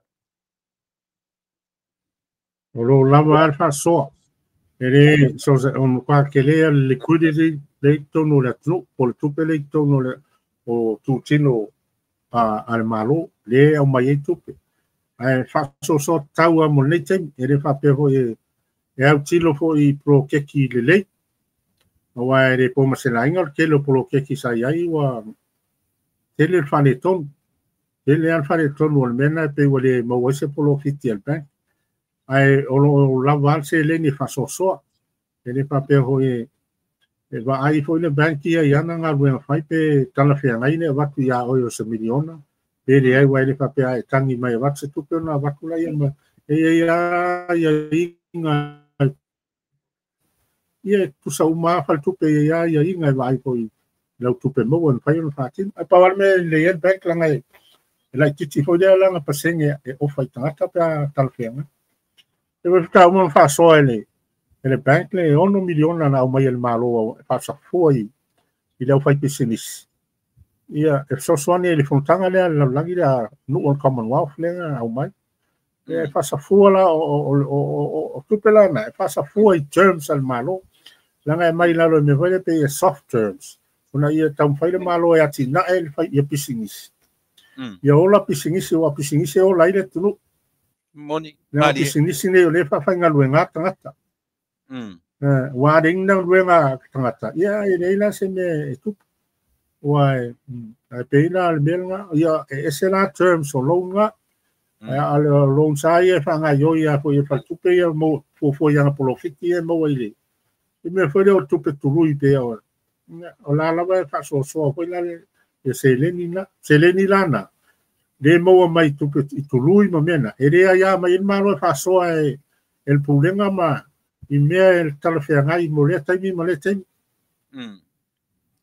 Paftai, leo manino lea tunuu mo le lumanai wha mole tamaleta. Lea se whaatataunga lau fionga. Lea se nifuafuanga mo le palota o lumanai. O iai se mawhauwhau e toe tamo e tamaleta I le whainga palota o le lua o ruono?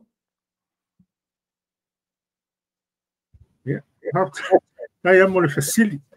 O le ua, o le, e le se sila asanga o le o langa e. Malie.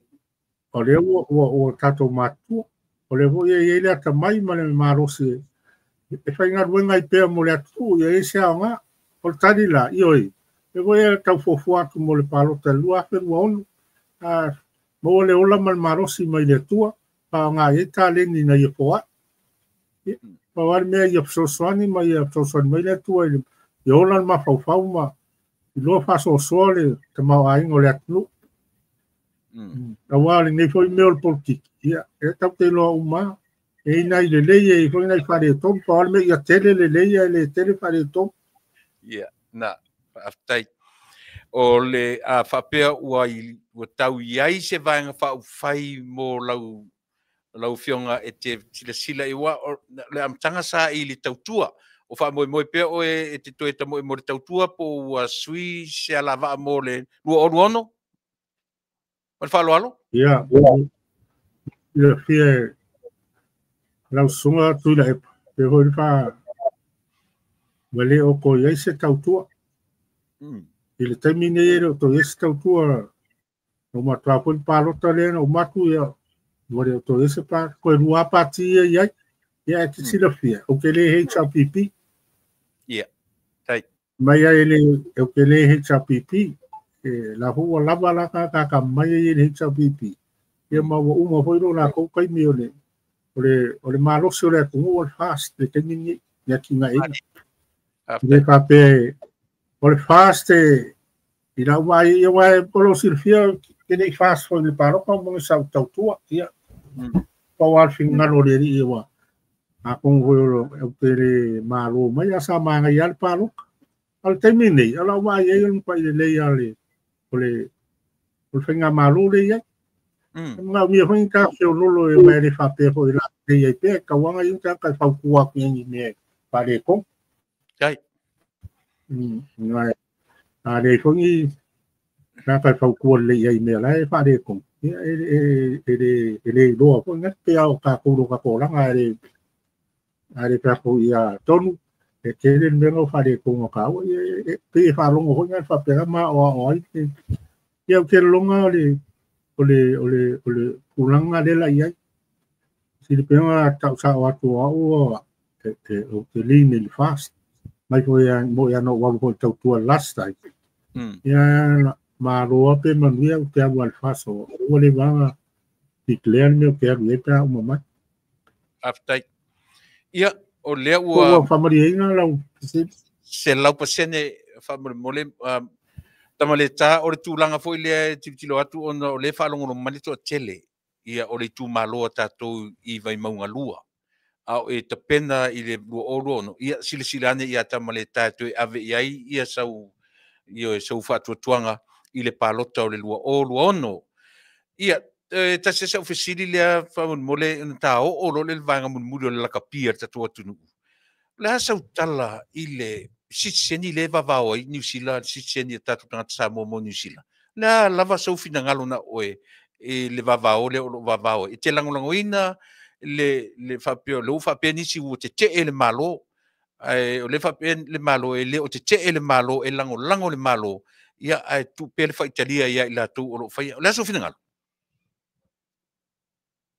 Ia, kera lunga e mangingo ale e whamakalanga le tamaitai panemia. O le mata upu lao citizen. Ta upu ana o ia as an individual. Mana ki citizen New Zealand. E te arua oe apalai o laua iai le avaloa. E le tawhia oe le whainga malo. O la lawa i le moral support al tato whainga malo. Ia e le whape tau tuto tasi to e opa mai e citizen New Zealand. Ai fi citizen ia o New Zealand ia e citizen New Zealand o laua ia taunga. Pe koe o taua. Ai fi citizen Amerika ia, citizen Amerika langa whaongara ma loa nai nufo nai nātulu. Pe koe o au ia. Ia o au e lau dual citizenship. E lau citizen New Zealand, citizen Samoa. Au lo langa atoa ia. Tino fua ia Samoa langa o citizen Samoa. Ele o pasala e malama ka totu. Ele fasa e Samoa le mele o lo citizen New Zealand. Mana e faiana ele mele ka o le dual citizenship. O le alau e Samoa le na vonga le e alau fo New Zealand ka Samoa. Ia, o le mele fai. O lau a fai tadia. E o lala mai fina o sivana la ia New Zealand le citizen. Awai au ngā mo lato. Lai no fo yo. Au ngā mo lato e mo ai foi whamanuanga la iai o. Ai rea ila se mea whapea pai mai o atu malo Samoa i nau le matau. Ia. Ua, eu te longa foi o le mai a foi o si. Stamari ile na taloi foi na sol peloi. Ua te masani e fo kero pe te masani. Ia, kurea. Ya. Ia, o le longa ai dai le mamalam. Ia po il mea hunga le mga ai la longa mai longa leo. Ia, ai nau tali manino le tamai tai pane mia. Ia le mea na. Ele i malingi le toto tua ai. Ia. E toi o mai kogu sila toi pule tato. Mo. Tai. Ia whaftai mo whingaro maramlama tamale tā. Ai o tātai mi avanoa tātai tara noa I mea tāua. Leanga o oe le ngata I meo tūlanga o ina. O lausunga foi ia sa tautua le manu sa moa tātou atunu. Wha uma I ele tātara noanga. I le vaenga lea. Ele I mamau atu nei ve singa na ve vesi ai le atunu. I le laka pisa moa. Ia ma fesuia inga o tof o ma mea na ve vesi ai I le ngata o le CEO. O le li le va ia le afo I le isi vaenga o le tatu. Le afo le tau o vaenga le o le laka pi. Le li o se umana. High performance unit o le HPU. Io e pio vaenga le na. O na ngata le ta filo inga le luo mainga nei ma CEO. O le o te lona te mana tua. Le luo mainga ma CEO I nei. Le na ora tui whaatari o ruan le va lele. Le temile o le te vai tupe le tatu I la kapi o temina na te finance le tulanga sa ye. Pe tai sei fai sa fa matalanga I le vaenga le. La le mena e to e sei male in la kapi le tatu atu. Ia. Se fa festala ia le ale fa ko tale mam lamole tu. Wow. Sato fia tu e fai ma treasurer. Yeah. Ale ingi le tapi e tu sa o le board member.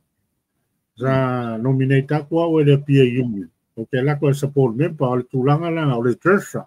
Tu sa overseeinga ia finances ale union. Tau fai fo. Ia Ponga te lele o le whale tonu na iai. Pe o le mea leo sato whale pa longo mai ko ua. Le vesi le atunu ui. Pa pe o whaangare tautupe ko le taimi o le World Cup. Lu afe sutas. Ia ona appoint lole o a uele. Ele po. O te alatu lalo e. O te aru ilado. O te whangaruenga. O te board members a o te aru ilado. Se oversee le operations. Ma va ai po a me e whale tonu. Ai pa wha pēr fo iona toe maua ni tupe ale ingi la pipi. Leanga le taimi le po masela inga o ta ofi uma le World Rugby ia tupe. E le toe releasinga mai tupe e wha ngai developments ma tutongi ai coaches. Ma tutongi ai a developments. Wa mea ngai tutongi le IRP taimi lea po le World Rugby taimi nei. Yeah. Ma le tala le World Rugby. A le transparent mai financials. Mea atau tupe. E le koe releasing aku ia. Le lana warwa inalo e whai uma ia. Amine kau wha. Ia. O kana mo ia e ne whapea e wha sao mai mea ia sa whale tom. Ia ona whai lole o li poti wale tanton wina e le World Rugby a le yungi sa mo I kalo kupe a wa. Ia. Mai lole o vaenga ia aku o whaima ko compromise. O le mea nga saule high level delegations mai o I Beltania. Mai lole a meet mai pōra sa moa. Pela e sa o au sa whai al sanga o mea lala whai. O mea whai matali. O mea uma ina ia le leile yung lakpi. Ta ua pea. E sa te lele psosoangi a isi foi po members. Mai si foi tangata sa psosoani mai o ere pape ia o uma se ata mai. Ole. Ona whatulanga uma le. Ona marilia I lole o le World Rugby. Ole a kofia e whaaia le yungi. I le kaimi lea. Ai se I su e whakulanga su e sanga CEO, su e se financial controller. Ma me wale ka o le restructure e fit for purpose le yung lakpi. Onge koe whare kong.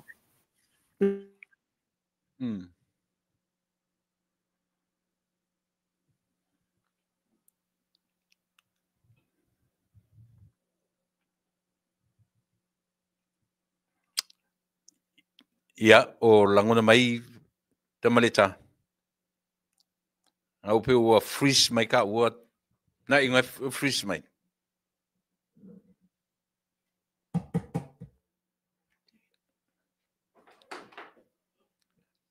Hello, nai o langona mai.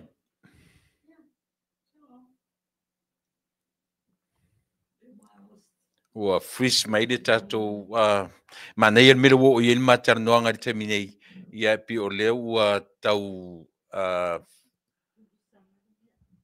pi o leo tau to mai ai sai tatou ia leo ua ia leo o le fionga ia tamaleta ia o farna i lava sion ingo sion sofa matu te feiloa i mamasani ai. O le sa faima io e Tresra, lena i ta ua nei, ale uni laka pipo le laka pisa moa. Peitai, i le teimi le na vevesi nei, ma o lea la o langa lele, io o la ofisili le teimi o te ofisili ai, o lea maua, o lea apply, tasi le tangata, tasi le applicant o le CEO o le tatu laka pisa moa teimi nei. Langa lo ua motu si atu, ma io e mo atu ia le fionga ia tamaleta. A o ia le si one of the applicants mo le CEO o le lakapisa mo ia se temi atonu e mo se temi le leilum i mati tu e tala noa tu le vang. E le foula ia tamaleta ia le vanga le o le lakapisa mo e le fou ia te ia le tūlanga fou lea sa nga lua te tonu le one of the board members ia ma na ia foi le tūranga tau tupe i te tonu le laka pisa mo. So e malama le leia la whana i vaenga ia. Na tu foi e maua se mafso ta inga le temi popo fau afto ave vesi le laka pisa mo i mea ia. Ia sa maua se matemi na fia tala noa i na fia sau i tala noa. E malama le lei i le va o tuila epa ia male laka pisa mo petai ia langa le o freeze mo atu ai se temi foi mo mate toe tala noa i vaenga ia pe manuia lana application ia mo i latou o lea anga i le vaenga pule sili o le laka pisa mo a tasi le tanga va le ia ele ngata i lona soifua o ina i mea tau tupe wa em fai foi a fa pe pale mai foi i le fainga malo tasi foi le tangata tala fe ngai mo me tau minsta tupe ia le fionga ia tamaleta ia a fai foi e anga va e moso na vonoiton e fe tau i foi ma anga va tonu o le laka pisa mo ia awa o le tangata e le ngata o tangata na laka pi ia le foi lona mafaufaua o ina i me tau tupe ma le va fe so tai ma le IRP ia ma company te tele i lalolangi e pitai ia ia langa o lea ua mau atu leu so ia atonu e toe mau se taimi le lumanai e whaaua waile mātara noanga i vaenga ia ona ua le lei feso ia mea feso tainga ia malo tātou atu nuu o Samoa. Ia o lea ua whaalongo mai ia ma whauma mai ai te loa ua whaale tonu ia le feso tainga ia ma le internet tātou atu nuu ia i tutonu o le tātou atu nuu. Ai o loo langona le ia tulon si ufonga ia i tātou i Amerika nei ia ma le lalolangi ato i mea o loo feso ta i mai ai. Ai pe tasia mea na fia taranoa ai le tātou polkala me ina ua besia fo i le tātou la kapisa moa ma mea o loo tūla i mai ai ia ma le palasi maulalo o tātou au ta alo i le temi nei. Ioe, ai le tātou nunga i se temi o mua ia o na ma tanu atu le feso ta i tūlanga whapea. E esi na tala fia e tātou te ai le temi nei, au tātou iei meo ta alonga. Ia o lea ua whaamaunia mai, ia le lui ina e le tātou tama whanau e le li o lupe sori ai Joseph Parker. Ia po le laulia le mali to Joseph Parker. Ia le fusi o lalangi le vaenga o lea, fule le tau. O le IPF, ia po le International Boxing Federation, pe umar whauminga na le IPF pea, Ai o le tasi na fusi tau o le lalolangi. Lea la ua maua le tala, lea ua whaamaunia ia o le fionga o le sunga lauri le mari toa Joseph Parker. Lea o le a moro na vanoa i lea Sofia. Te le lopo lea so lea ta umai i lea so rusuma lua February o le tausang fau. Ia tasi la na vaenga e look forward i e tātou tangata ia toe maua se avanoa o le fo ialo le atunu ia na telu inai ia le fusi o le lalolangi i le vaenga o le IPF ia mo lau fita whaafonga sa mo tātou tapo ia ona whaiva ia i le halo atu o lea tama whanau alo tātou atunu i lea mea tau whaipelenga. Yui o leo tatu mo foi tala ia o pi o lea ua move ni ele li o famina David Tua i lo tatu o Samoa for good.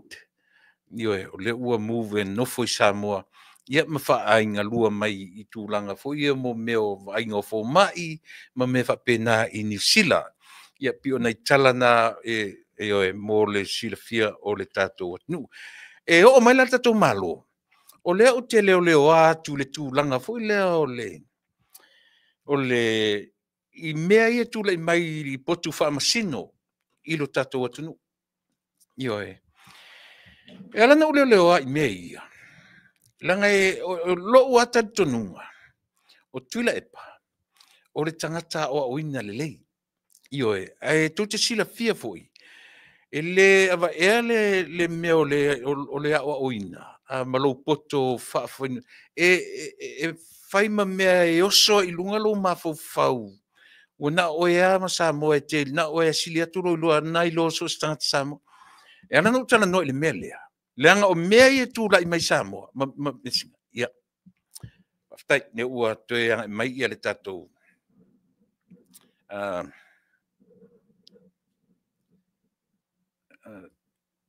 Tui, koe moa mai le ka.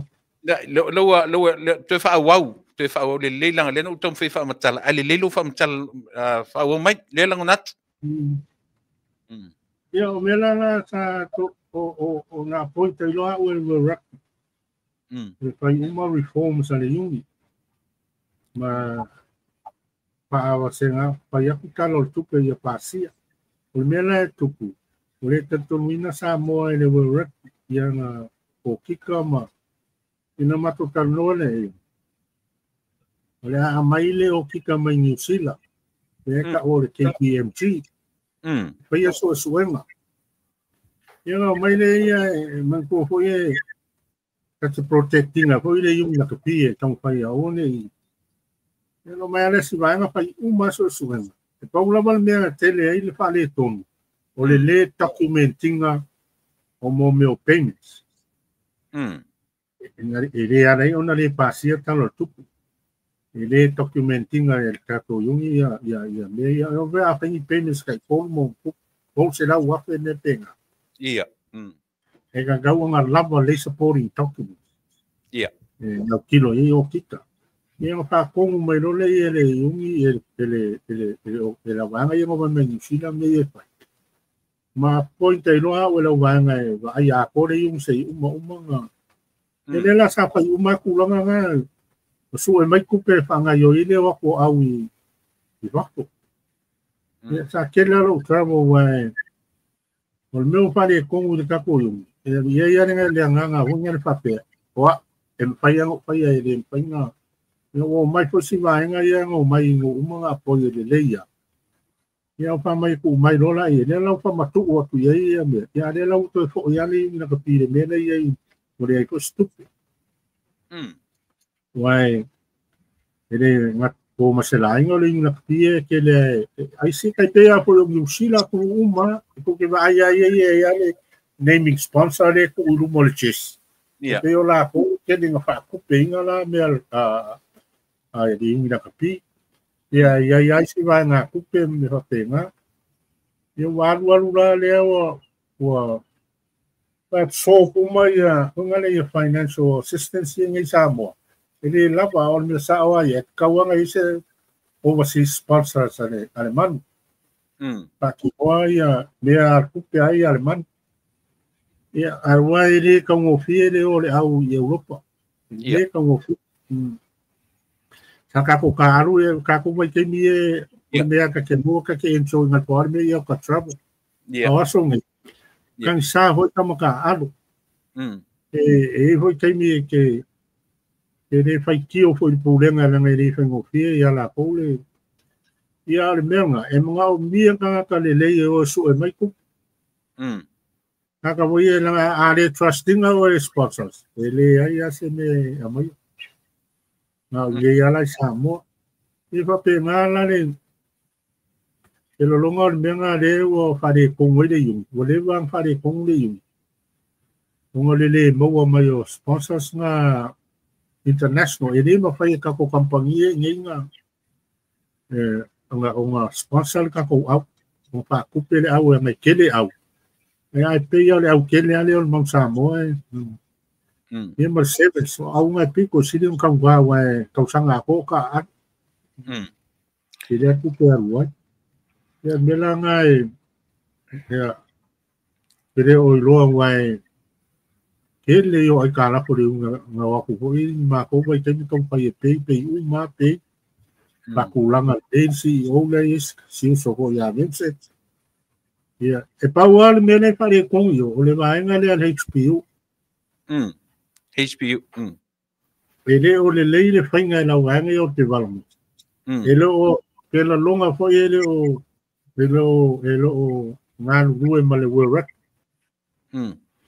wanga nga rue mal rugby ele fare con funding se ani langa le banga nga o nga channel mai ele rugby le kele funding que no longa o la pe ele yung Samoa ya banga ya o que ne la ku pela ya mo ya o que ne fanga se ro foi ka ko ya con ka mo se bang yung ngai lo foi le me fai po lang me tong fai langa le o ka ko le aru ani me foi pele short run venga mo kaya no vai mau tai pe o ko la yo plan 10 years ahead le planning ola ko planning so ye mo le ola ko au mo menga Tamaleta te loa te lea ni o fesili ranga o e tonu ala tangata e ta tau na fesili ai mai se mata upu ia tau laka pi ma mea oro tūra i mai tonu. O lea te whalongolongo atua ale te whaonga ina le upu yuni laka pi e masani e lo fafonga le upu na lea le transition ma le yuni laka pi na ile laka pi Samoa. Se e whamatala mo le sila fia e Samoa. Ia, o ke la lunga ole swinga ole ngaku ole vaenga ole wale ngaku ia ai e fa pe o se ngo ho e ma ke ki de yung sui mai le Samoa rugby union ni lakapi Samoa fa pe sao lai le yung ni yang pa anga me ia pero longa le pero o lai ia uyo Samoa rugby union na yo masangnya ya okay lo la po work ia le naming le ngofo pede ai wa le work pe o masangnya ga ko o Samoa rugby union o yungi rugby Samoa lo ole mangaku nga ia ma ngau mai fo ile si vaenga il gaming amen kamalo favorite wide le au ninga o fe fai de me foi pese lo que ki de sai ti de chest o le la ko foi mangaku e sao lai de pese ai le kupu fo i narwal foi uma kupe favorite right ele kinga fa mai o million yer malo nga uma kupe uma le yang kupe de sanga return ngo foi de ka foi de fo me le au ka fi mo ele kamaro nga ke me o ia le o ningan man Samoa ya be sko inga yo la uli le Alan Gray kinga la mo le se kupere yung e fa tu per go inga le o sa le ya o bela nga ele o le ya se yo ke la longa ya Ai ka o ngua ko ro pe apalai de ba. Ia pe ko fia o pe. Apalai a lo ko lo o ko. Ngalo. Nai Na ele vanga ta ole o te fia fisile tuai. E tele fai tionga na nga I le vanga le development HPU. Ona e iai fai tiono whanong fuata no mail au so ma New Zealand. E pe fai tionga ele uloa po le atonu le anga vaa o le uso le I to tonu le HPU. Ia mori mawina fo I le talent development o le lakapia Samoa le ala pa le o le lakapia le tatu atu e te tatu ina ia fai tionga pea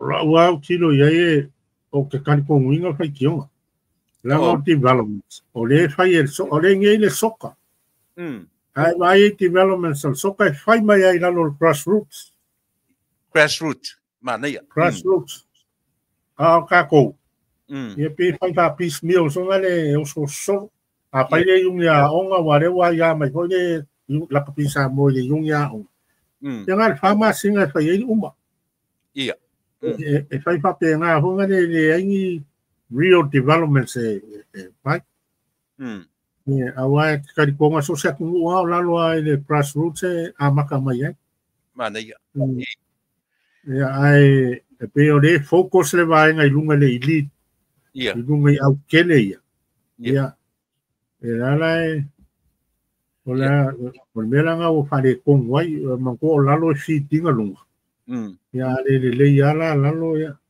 ale le ya kai mi o skamo stand mal vai nga wai o ya o nga voi fai la ko development o meu wai a peru ia si vai nga de yan kupe ai o wai ka pe solo ai ya le terminan ni ele o le fai o development se ai o por le se tupe por darme la ku na eu le si vaenga tu le vaenga la velo le HPU po le high performance unit o le lava o te whalongongo atu le totongi o takata le na te vai le vaenga le o le vaenga le e totongi mai le IRP pe totongi la kapi Samoa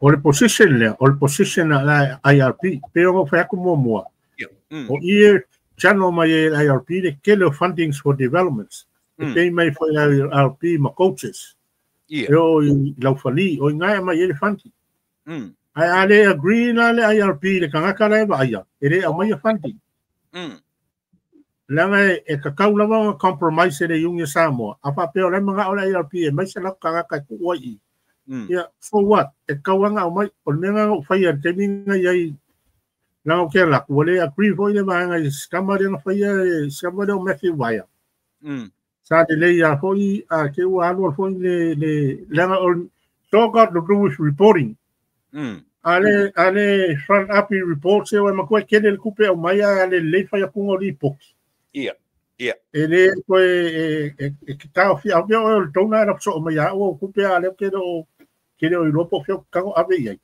e ke le ko mai fa da ya o se kupe so la position e pe IRP e lua vaenga le yung na kapio le yung ia ne ka unga la kapisa mo ma le HPU for developments e fund all the developments e fund le IRP e le funding le IRP le il CEO ma si vaenga a mena le ia o la no funding IRP ale ko kong le la kapisa mo kasi la nga ku pikele le yung na kapio nga ai le development ia a ko va ai ku nga ka ko ku e lo le ma a fa ya o le go fa ko lo le fa no grassroots ia me nga le ia no ia ka ko ka alo mai ai mon de si ka ko lai ki mai ai la lo le knife ia o nga fa solo mai nga sa lo le i le si ia bi fo tuna limit mi fo nunga wale ko ye ka lo nga ke mi nga o ki ia ia ma na 20 se le focus ia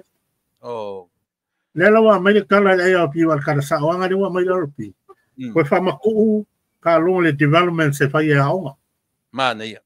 E te focus le yungi la kapi le elite team sia. Ia. Ia ko wa fa ile me fa mai le IRP. Le World Rugby o ma sang for ka o le IRP. Ia. E lo pe Kere foi se kupe mai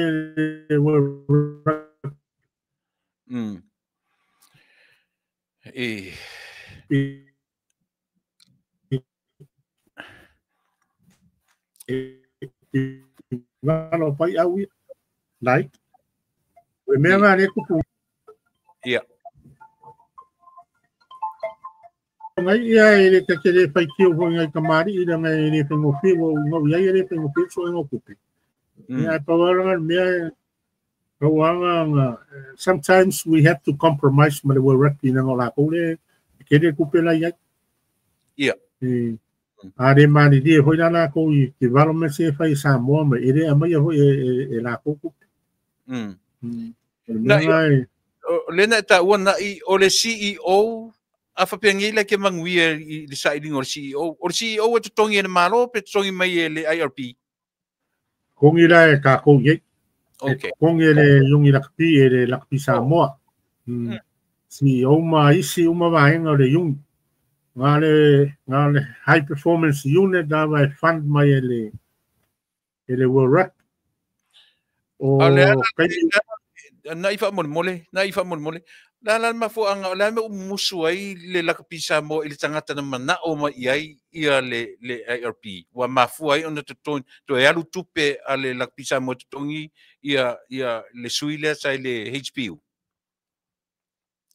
o le manatu hoi le mpaiang fai e kako alanga e le mea iai e mpaiang fai e kako ai lo le leifo fang le fainga mai le aprila e le World Rugby la fa mai ala ko e wako mako kupe e lako mako kangaka fai al media fainga due ngai le ka sa mola iai e lako anga ka le fai al ia te ia ho malo a piki se o piki mai ave kapenge ka uma fai uma interview a lo kapenge ka piki me la ngola ko fantinga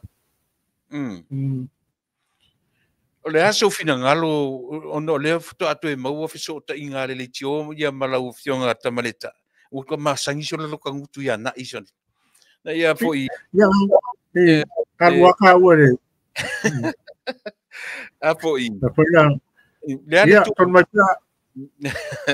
la tu na io le a foi le aso fina ngalo ile a faina o tatu sevens le ore to yai lungo o tau vanga tele pe o ta masani le ta nga i tupai o ta tilo atu o ta lefia mata le tupai pe o esele mero nga i Solomona pe o pa lalo la sau sila ile ave se le coach i longa o le tatu sevens se me yeso fina ngalo mo sila fia le tunu e te langoina le ave se pe te langoina ia le afo iso manatu alai telefia mo te tonu foi telefia pa tatu sevens ile alu ilalo mel se fai so fam tananga vainga le mafalo ia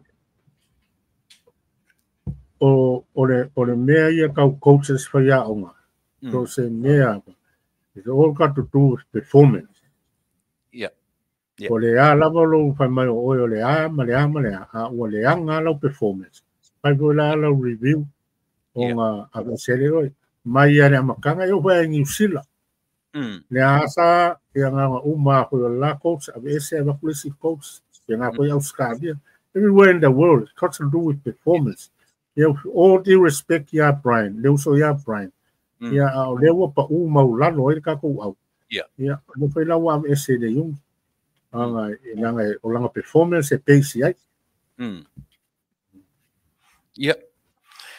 Ete le tu le faron le coach lo il termina le lua masina. Yeah. La sofina ngaro. Yeah.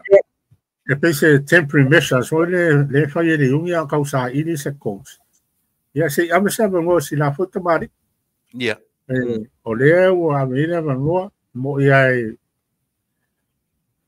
ka ko le lo aqueles se foi tamari a whatever foi sa involve mai ai developing o la kapi o isaba de involve mai al California al Kamau o la foi le performance al Kamau ia se eu tato pakadia wai o le mea ka ke expecting ka ke le tonka ko fai inga el tournament na o ai sa ka malo ai o ia ko mo fa ka ko o dunga ware foli mai le ton me nei Hong Kong si wa bala u ai au ia ka ko le top up i do stand ai compete ia ngana ko su o se ba ngoi ko o i lunga ia ai le fengo fi le ko fengo fi nga wo ai Spain nga wa o ka pero ko malo ia Spain wo ti nalo po ma le foi na fai ina mai New Zealand i Tupai ia me ma le wo ia ele ko fengo fi au nga it's all got to do with developments.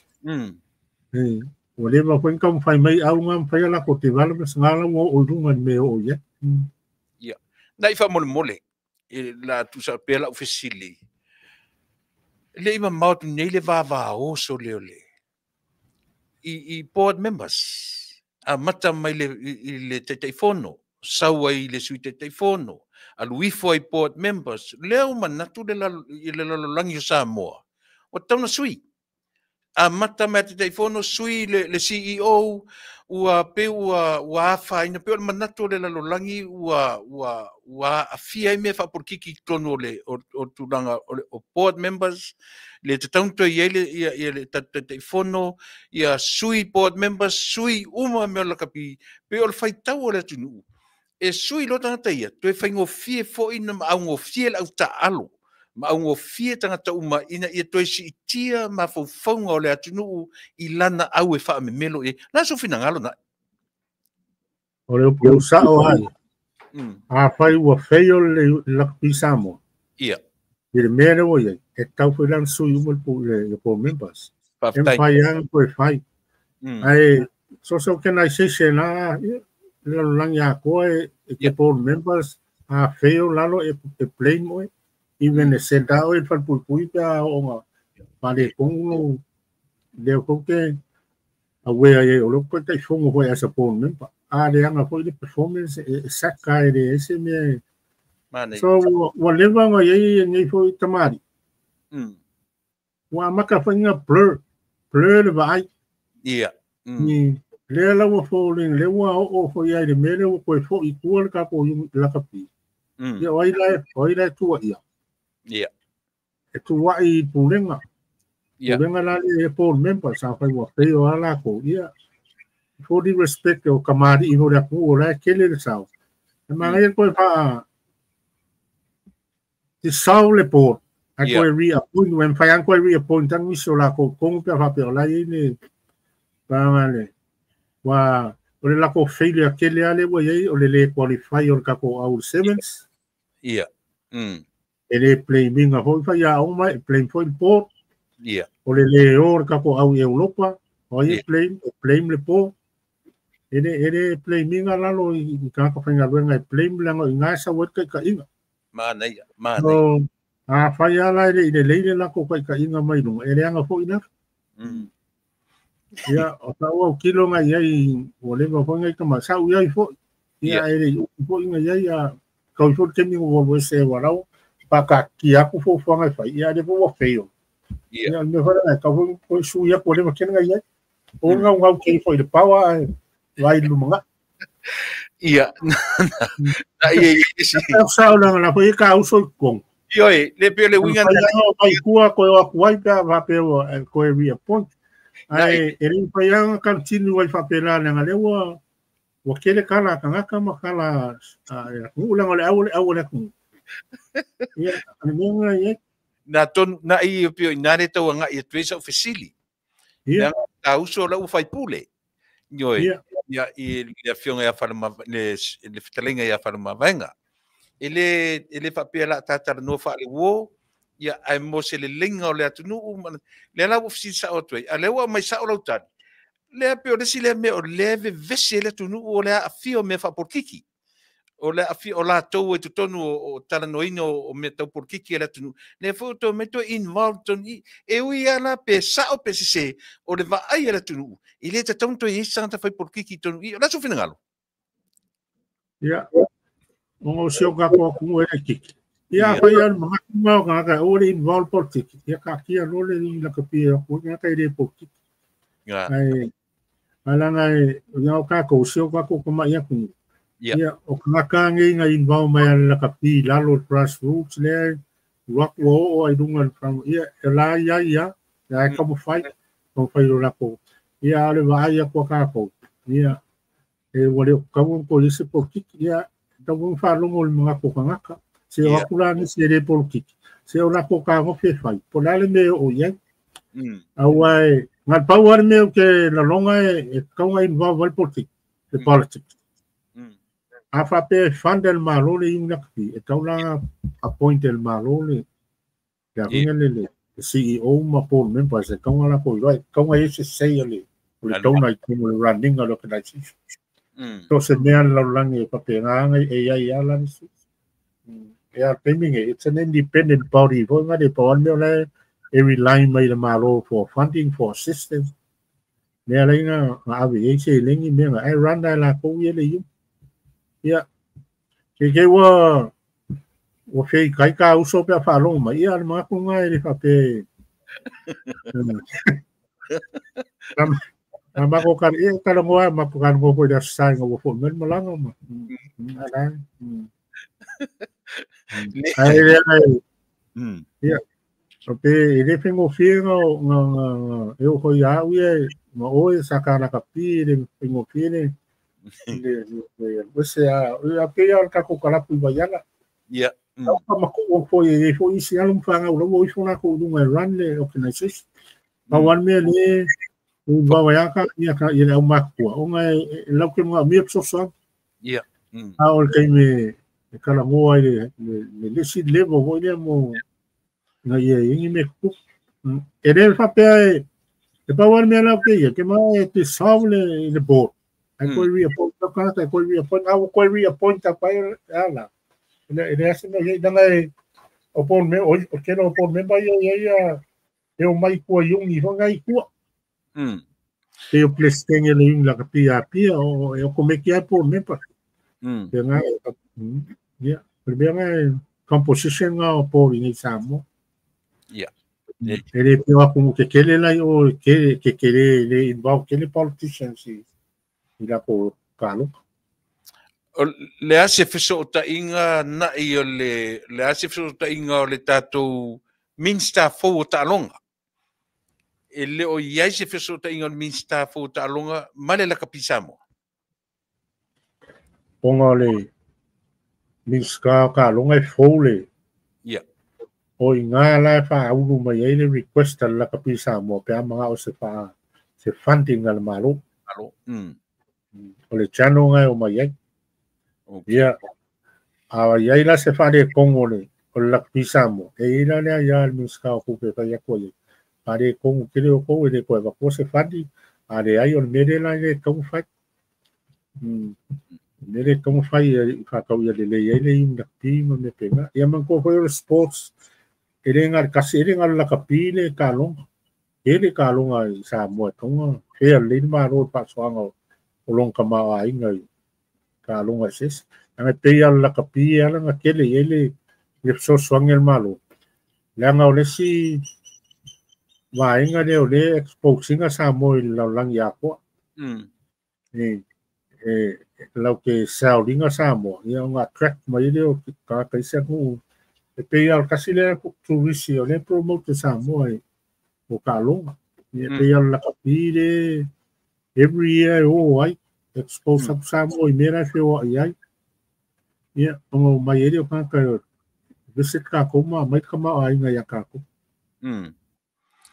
ia le faafetai na I o lau sili mulimuli ia ona taga ia tuailola ia le mo se ta o po e aue I mei tula I mari tatou atunuu I fusuaga ia e fai mai tonu o le falefono o le tatou atunuu o le maotafono o le tatou atunuu po e aue I ai na I faamolimoli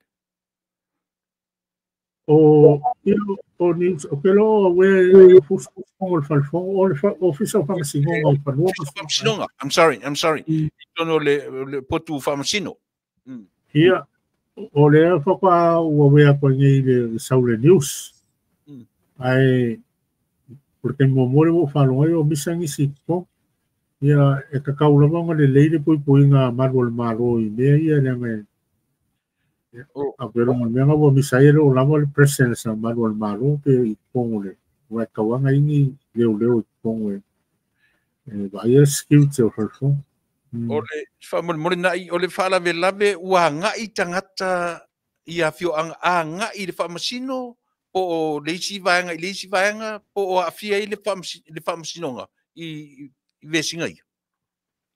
lo falongo ko le sia vaenga le si vaenga ile o ia wa e pula ia fam simo ia lu ala o vese ana ko ia o le lei o manatu to e maua se si ta felo inga i le lumanai mau ta penanga i le ia a fa pe fu na ta uro o mai i le nei atunu ia le a felo ta pe ma tala noa vatu nei ava noa mulmuli na i mo le sautala i lo tu malo ia mau ta penanga ia ma fu se faftai i le atunu ia tu sa fo i mo le ta maftanga ni nei fiafi ia na fa mai le ta por kala me ma fa lo ia fa kai mo le mo ia pa ia mal vai mo lu le io mo ko ia fa yo kama ken taima no ko tu ai nga ya fot ia o le wa tôi sao như là cô ông này một bà lúc còn lúa trên lúa cao sang anh ngập là sao cô nào lắm phải thế là cô phình phình ngày lô xem mẹ bác qua các cái ao nga một cái mà lúa cô phình phình cao giấy thì bây giờ sẽ ta lại lát mà đi tu lại mấy yêuเลยphục kích cái yêu phục kích sao vào mà phải bèo tận lòng ngon và bác mà nga đi tu mà lúa sẽ đi mấy đúng không mà vadi kan loi tangata polalo la to fingal ia watu rumo ya tua so swani o to ma fau waso ta to manguia ia pa kai to i no fionga o la so tu lepa mo le pokala me mata mo fi ai me se ko yo le fa longo mai se ta to nu na ko sa to fa longo mai pe pa o papa stala ia o lu pata no nga la voi lungo le ditio ko ina yuso ano mai o wa piatu se ele ai o le nga mai o manat o fadia ia awale lima tai nai po ia tato palap tong o to au nai ai dia manuia ia o tato atu manuia nai tu Amerika to lepa ma ai paanga po lo ia me se po yo la langa to lo pa mo ma na se ta to nu sa mo ia o la wo ni au na ta to fe no po sten yo dum mai dum le tio pe ai po se sim ta o po fe tan noin ia pa manuel le to ia fa te tele i le fionga ya tamaleta falanai tai mang chenchen yo o se wo o se paanga ia mai ai le talavou le soifua ia leu fasolo na matutua ta pena le taimi fulia i le lua ia o mau lava na ia vanoa tala no ai ia ua lava lau fita faafonga Samoa ua lava le tautua ia Samoa i le ngata o le tūlanga tau aonga o tūlanga o tau ngāluenga o tūlanga tau tālonga ia o le mele ia Samoa malau filifilinga e mese lava ina le tūwai maunga numela lua ia le fua amata tatu palota o le ua mata no marsui le uman fauruina o le sui o le fast o le atamo mo le fast i le lua o ono ia fanai maua sistemi ia bayani la malo le tu malo marsua fata maleta ia le o masanilo tangutu yo tatu ola mai tatu masani ia vano se temi o mo lo fatu nu ma le fioanga lo fatu ua ma no falo tatu e filo i sistemi o mo so i fu Emanuia ia pakai manuia ia sa mo na ua to fa fong mai ia ole na ua io o se wo le vana ola fa tasi mai ma la itim talavou le ola ia le lava ua fa ngaina io ia ai eta tonunga sa mo se temi fo i pe a ia ni sim ta uputo fia fa tanoina ia o tangata tonu nei tasi ni tangata i tanoina me taula kapia tato no nai tu tonu ports matulanga uma fa pena o teu tupe sa fai matangata teu tupe o le uni la kapia Samoa uni la kapia le rugby union a peer rugby union itself na fai fo i ma teu tupe o le la kapia Samoa So e lava lo latu silafia, e lava lo latu malamalama, i le ngata te tonu o le ofisa, o mea o lea e vāvāo ma vesi ai i Samoa, i lana la kapi Samoa, i oa i mea ia, lea tau te whanau taranu mai, o le pine, i le te wila, o le pine fo na ua umia e sitasi o milionea le ia si fo i o le tolu ai leo ia e whai atua ona o le tūlanga o le metau maketi. Le ala ua tatu whanongo i le sa te utupe, e le work. Yo foi la te wila le te ni alan tu i te wila o metau maketi. E le o ne fo i maua e le o work a le tu atu tau maketi o ki metala tau tupe le i tongi o tamata alo le mana na o i sponsors te tele na iai e le ona lea. E le anga ala le maketi ave se lola le te wila. E to tu al mele mena iai. Io e. Pe o le mena lenta le ala o manino le tala no mai le sunga i le fionga ia tamale ta o le sa te utupe la kapi Samoa. Ia, o le na. Le ata te fiu e tau maketi atu. E o ti tupe, o ti totongi, le totongi e tamata alo pa ua i maau a tatou. Fail, le upunen whaonga. O le upunen whaonga, o le fail. Io e. E wansa tau te fail lai. E mo ia i etu inga ma whauwhaunga fuli le leile fail le toia o inai. But o le fail lai, o le fail. E le ia se excuse pe au ina tatou fail. Le voi lana ufisili e tu langa le mele na vāvāo ai. E iei o mā wō le tangata nei tono boards, o le board members. Some of them are our good friends. Ia tama le tā, very close friends. But e mātu te tala noa lava mō le lumana i o le atunuu ma le linga o lana au ta alo. E a fua ai ona whapea le tala noa i ne i pia mai le auso ua sui le tala noa ma le ai e le o le nā o le tātou lava vā whaale uo e tū mau pea si o in tātou whioti. A o ina o tātou sa ili se le linga mō le lau te lenga o le atunuu atoa malana au ta alo. I o le nā. I o le mea na lai o na le vanan to fasili mene o falung ya le o le wa public le mata ngao ni fa inga sole o ka le maka nga sole ko aku ko poi ni mea fa pe o le man ka ko va vai o le mea talo sia ia taulu nei mea ai o ne i fai wa i le otio stangata lea ua tatou mata i upenga ta whailangi. Mea nau te le tatonu ina te malo le o maulolo i ana pepelo i whai mai e mumusu le latonu e tu ni me lungo. Le ai.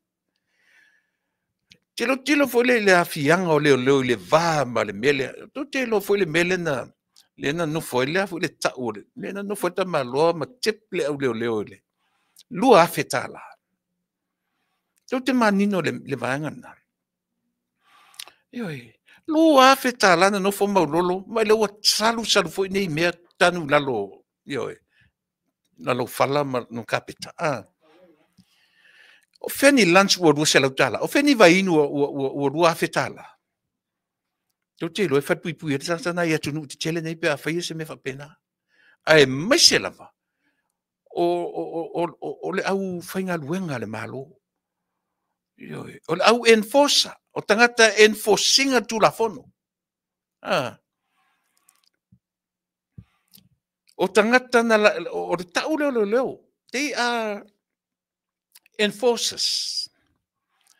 They are the ones who enforce the law. E law maker le palemene, but law enforcers ia leo. Ai nofo le law maker. Tino fa le meia. Nofo le law maker. Le a foi le tau le upana ma avele tupe ile. Ile a foi. Ile law enforcer. Tu sa lo nofo le law maker. Pe a fa matala i ngana la talata. Mo men melo te tano tuan. O ina fa matala i ngana silina la talata. Mea ia. Ua nofo le law maker. Le faipule. The faipule consider a law maker. Sawa. So maulolo is a law maker. E sawa. E sawa pe se. A se me se. Au leo te whai atu, tu sara pe te whai me se, leo te whai atu, e sawa. E oi. Maulolo i sa law maker. Ia. La le tau, la le tau whapalangi o le upu.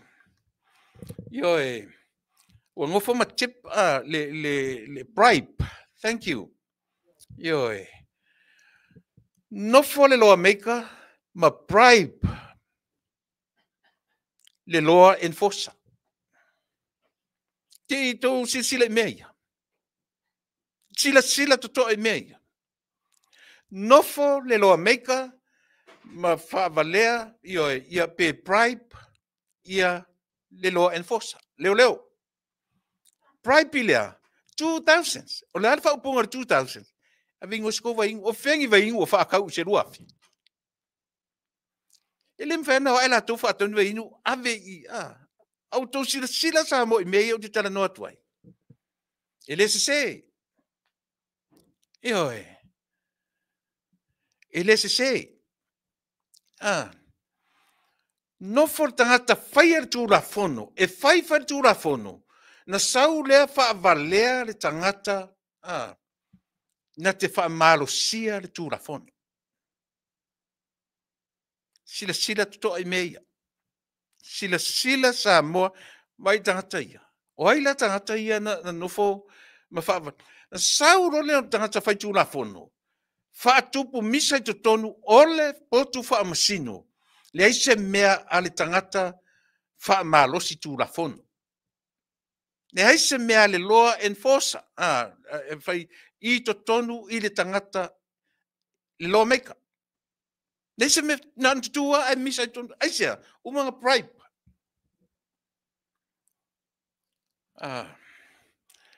Se tilo la ileanga tiro nei mea.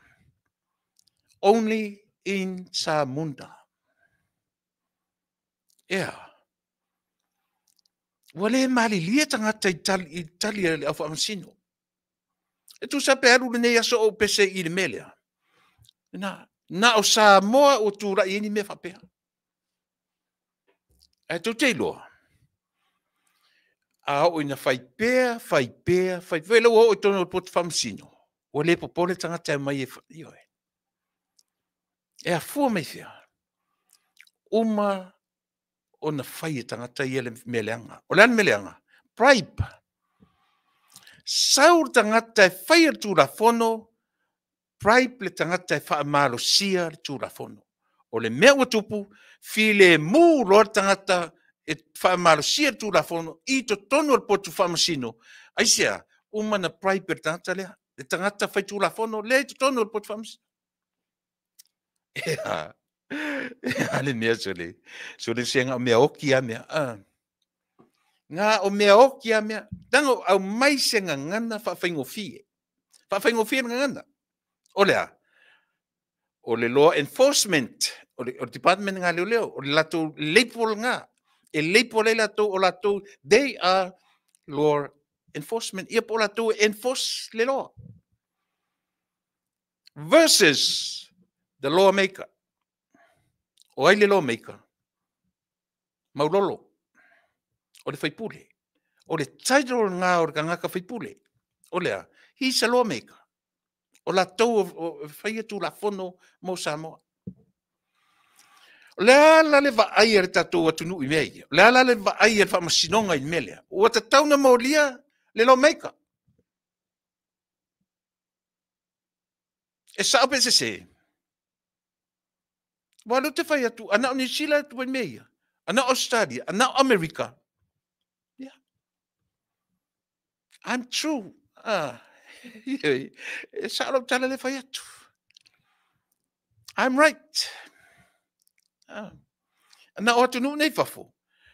E prai pai e le law maker, ia le law enforcer. E loka. E whatpui pui. Au lea mau te pepese atu i mea. Esia, a whai o nimo i autou na eno nufo tatou atu nu. Le matu te whamanatu atu i autou. the law enforcer, or the law enforcement, versus the lawmaker. O lan mena utupu. Bribe. Ioe. Bribe. Tasi o sotu la fono sili o na le matango fiere vai. Ioe. Va ai nei le mentality o tangata o maurolo. Iana. A watu i ai le media e pe ngofo ma o le media. Ioe. Pe nofo ma faitau na te faitau ma fau le media. Na fai mai leo antala pipelo wa e atu o faaleanga me le au va le ai mani tatu me ala me muso a fai o ele fai na any witnesses o la to me la ta mai pe ale ai ni si fa maunia la lan me muso tu lungo social media la to me ai mai fai me pipelo la to a nu ele mana tu no social ele e mana na fa tu put filemu o ka ese kau fa valea sole me nga fe merko inga sa moso ia le lau walelo. Ioe. Upu na la tunu, ele ni upu hao. Aua le lau walelo. Aua le pipelo. Winga na upu. Ioe. E ala na tuu ilunga e le au waa me faaleanga le la. Esia. Langa sao. Ia le lau tatu titilo ye. O ka se leanga sole. Angu safu ise file mu ma se onu sa i o i tangata. Fai tau se lau, fai tau wafe, fai kau wafe, i kau milionga. Kupe ia ngaka pe a tu fatasi mea ua faalengaina. Ioe. Ale mahali ia. O to ina lentar no muli mai, o le ngor to ina. E ta mail to ina lau faalongo. Ioe, tangata o ina lei. Salama tua. Fe mele tala salama tua. Fatu la fono. E le toi whiangai, e le toi iai, e le toi ono mea se mea tau soale pule, soala pule. E le toi mo mea se tala noanga, i le vao la tou ma whenga. Fe mele tala to ina lea. A fai e toi fai la tou nana winga, e a fia tu la fono, pe a toi fai ni la tou soala pulenga. O isi la ia tala ele i whaalongo i la langi. Ioe, ele whaalongo i tatou lefto a maua i tanoanga lea ma palauli. I ti ma to ina lea. Tele o tala i tanoa to ina lea. E tatou te le i whaalongo mo iai. Meaning, still a lot of things ele i tatou le i whaalongo iai. Le foi la ua maua le si vaenga peo, le si me le nime vesi va peo. Ele toe mo o mia. Na iei se whiutanga inga ale au waa maurolo fata ma maurolo. Whai mita la to ina. Oi ala au mai whai mai matu o savai. O la ua whai o savai. Names. Leanga mo ia. Tusa pena e whanau ia whenga. Whai mai la le tala a Samoa. O fata ma maurolo. O tangata e o mai me savai. Sili savai.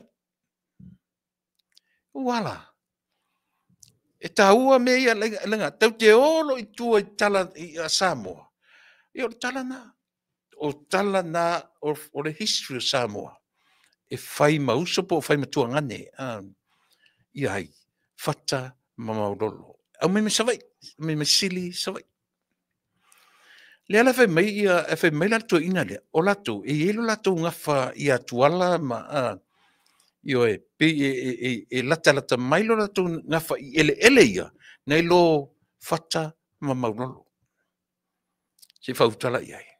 Tu lo su afa langa leo ta ue la upor kalame. Ele se tala fatua o tala leo ua au mai ilunga. Ioe. Ioe, ta ue le li io. Au tanga vai ana news ne di tai au. Le upu lea e detain, le whapea mai, no ufai tau manino i le ariko le whongwhetalai. E le o iai se mea whapea mai le whongwhetalai e pe le whiwhi le upu detain. Pau le upu no ufai tau le whasamoa, ma le whaparang, e le ne whamaunia tua inga. As simple as that. O le lau telenga na upu no winga ese mentupu. Pato le facilitele lava. E se ana ua tupu ele ita i le loto o le tangata. Na mea lina tupu le ita those little things. A fasilia nela o ani me te tele o e afiai. A le alme tu sielo lima mai tam fai e eu leu tupoto. Leo fai mai le fong fitalai. Nothing was happened. De ese mentupu. Ane mea sili nan fai ngofie. Au le lava e langa. Le mea sili le no tau foi. Pena o se fesili, o ai le tangata le pe afa pe foi. O ai le pe le da tato wo, pe le upulen fa ngai. E fa na ile matar no ngai le lakapi wo le ese grassroot. Le amatanga o le mea lakapi. Fa pena fa le mele e tauna ye se me mafua mai ai. Le mele o la tatununga, E tasi le mafuanga o mea umanei. O le loto ua leanga. Au e loto ua leanga. Lausama. Moni ale tala le o te whaetu. E le alofia sa utala. E mafua ona whapea i tustusinga tangata nei. Ona o le malo ua whaia ina ai le malo a le tangata sa wā. O la ulea tau tangata lea. O tangata sa wā ma le tangata fia pule. O ila tau lai langolango ina tangata fia pule. Ua feita tele ma ita mati ngao la tau roto. Ina ua palasi maulalo le malo. Le whapea tuspa ia o Nebukanesa malanatala. Pele o le malo ele na o whaia i lo malosi maulima. O whea na whai i Nebukanesa. I ua tele tala ia mea. Ai ala na tele tala i mea ia. O le mea o le tangata e loto leanga. O le e afua oma mai a mea ia. Po ai na ti e le vaalele lea ma le malo. Po ai tangata na ti e whoever ride with those people in the same flight. O ia le na creatinga le mea pelo lea. O le tangata tonu le na ia creatinga le mea lea. Se le la le liukilisi masi sa tatu tala e whaita tatu e nei mau isi usole. Le la kau le mangongi kilisi masi le tala. Ai sea. Leanga fuanga o mea. E leanga mea le se o mai la le tala. Le ufa matala e le minsta. Le ufa pe foi sfurta 6 miliona fa ele fa le. Au le la fe mele mo di mau le minsta. O to tonu le fa le. Le regional le regional terminal. Lea, fai malitala minsta. O to tonu e most powerful le mea tau security. E pete to tonu le fale po lea o cameras ma mea umai whaasasanga tu ia oe. So po lea lava tu inga savali to tonu. Oe e alu i lalo o cameras o le security. Ioe. Fua whapea. Isa e me whapea tatu tangata. Lea mea rin whapea tatu tangata. Le mea lin fa pe o to ye o tam fe lango ia. O la ko me mo ya kulepa. Kulepa's time is over. His time is over. His time is over. Ele ko fi fa longo ye so se me sa longo fofonga. Pesto. Pelo. So se me ai fa longo ni por calamento ina le malunga di ina e fefoi e Australia ai fa longo ni ai so le ai anga ola bau wa fa isenga ngana bau i lo ori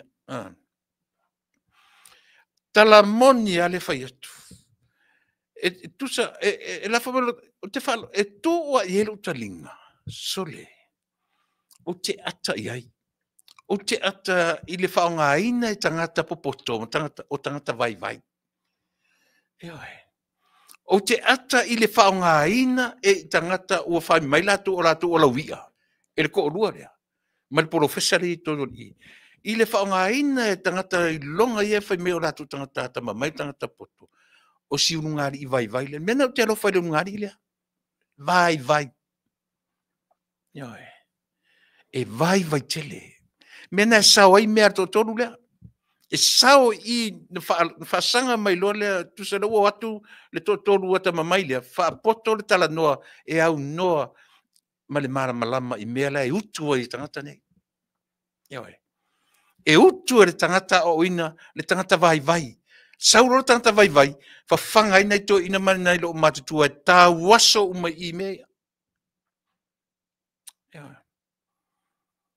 Po le ar koe ngā kau ki kilo. Ia vai le mo toa whai i tangata recently. Toa whai i tangata i longa i tono Samoa. No wisi leo la asau whai mai. E le aisi toi mafua anga i toi pa uare fast. E le toi pa uare fast i mea i e whai wila ori ia. Never. O whatu, oro, sina ngā rutu wisi lea tona ngai tina fu Samoa whai mai. 4. Leo toa whanei a whanai leo no wisi nei atu i e. O tangata maurunga, o tangata i tua, i tua, o tangata i tonu e minko o tangata. O si sao ai ai, o la lau wa ai ai. Whai mai, i oe. Pei o tau i whawhona e maram lama, mani tō tele o mātou nei i mo meo tau whaleanga. I oe. Tele na leilo isi tangata. I oe. Ma i whai kau whaleanga atu le e pa malatou i e whai me o leise. O whanai, o tamaleta, o te teifono o Development Bank, ia le usore matanoa neia, o te teifono o Development Bank, whartupe o latina. A le nangina nei, vai asante nei tu le e pafa mei, ua le ai se tupe, le ai se ono se 10 miliona, ale IPC, ia le se sua sa ua vano i la tu fere manmela. Le se ono se 10 miliona ale IPC, le ai ma se ona piu empty. Le whartupe o latina. A leo te whasile tu te telefono whai mai. Te le lopo whesa o tula e pa mantala. Whai mai tala i whawhatu i tua na matanoa. Me se, ke o whorku kai kung umi ngako inga. Ioe. Aina ngai, o tangata o le nofo i tonu. O le whartupe o atinae. O ia o le telefono. Taipe ia o le telefono nupi wha. No whasile whare tua, e le nupi whari. Pe pelo uma kala ngai ko ki whaalongo iai. Na ele lengu pi whaia. Na ele lei no ngā tupera tunu. O le whai e lau nu pi wha. Na ele lei mea uma. O whako, ala me whapeso le... Ia ngai ko ke loa. O le strategy o le vanga le tam whai e toi fia fo i atu tofi. Nga whao ngale o le strategy pe pelo o le pe pelo kangaka. Whenga kupu i koe ngā whenga whapea. Sele. O ke o forko inga ngi po la lava le mer ngi fai no fisi le se le fai le po o le se tu per tatu fare menga ke kai fongo le fai mengi fisi le tu io kuile pangai la ke le kupe malo ke le kupe la tu pe no nga tu per tu se fa uta la tatu ia le me ling fa pe ka kwanga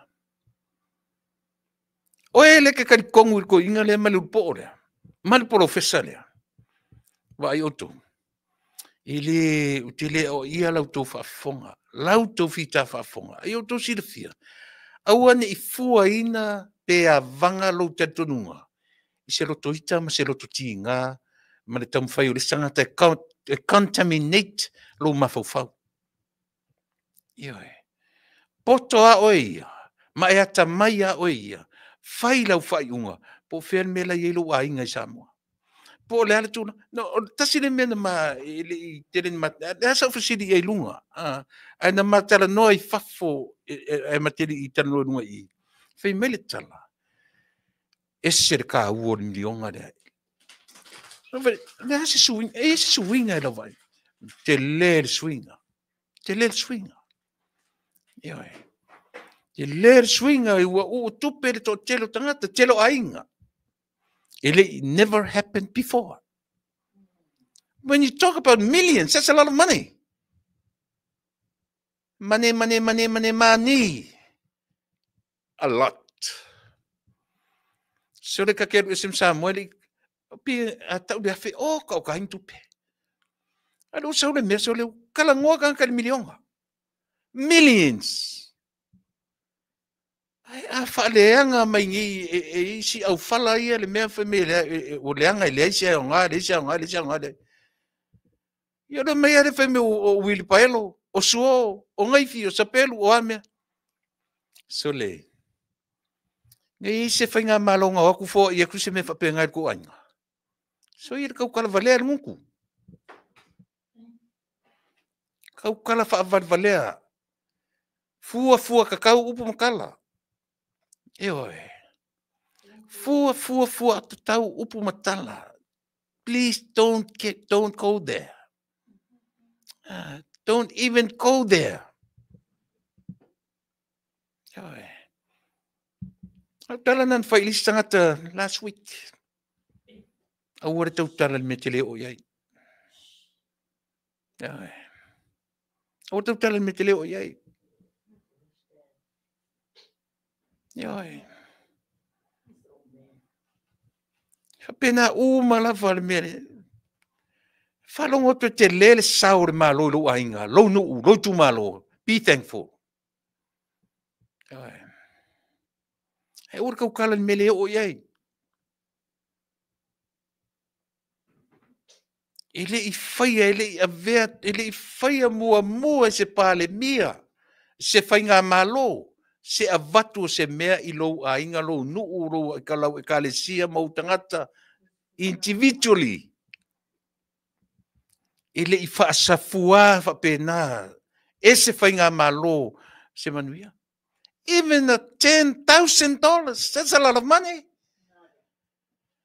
From any government to any district, to any village, to any family.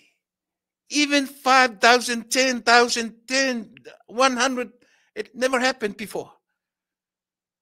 Never happened.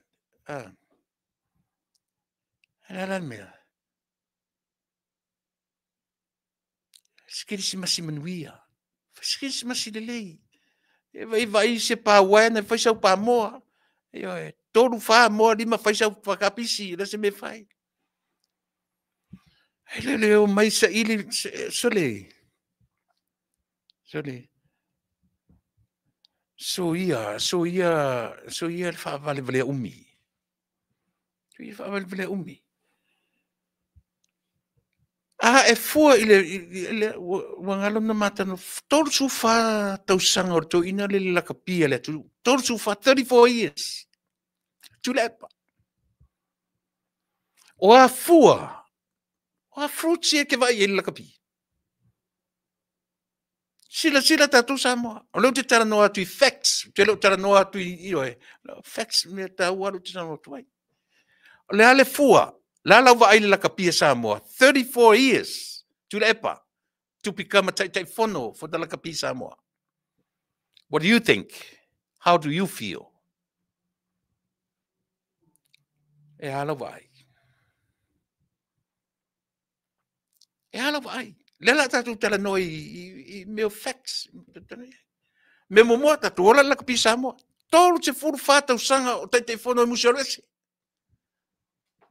La le fua la va ile Lakapi le tunu. Mea ko ke fe mi kai so roi ko fe e lungo TV o ko fe makamakazi hardly e ko fe makamakazi sin na kapi ka ko roi ola o I me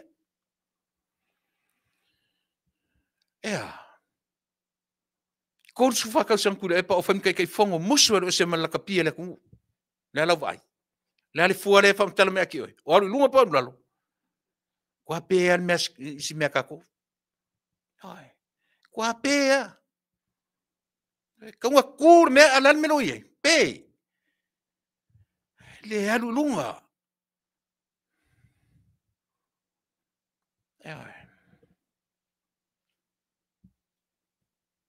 ele o le fua fa alialinga lua se fu tolu fa se fu tau sanga fai pule lua se fu tau sanga fai matai tai impalmia Na lau vai, Samoa. Ale whatoa whātau sanga fia me. O a me kau ki vai ei. GDP up. Tūre GDP. E ale ai tālafu. Down ne pē. O re tū mal pē. Ia. E sao pese se. Ia. Ia ringa. Pēsi mea kako. Pēsi mea kako. Me mongi ane whetu, o renga ngana tū sao. Pēsi mea tatou.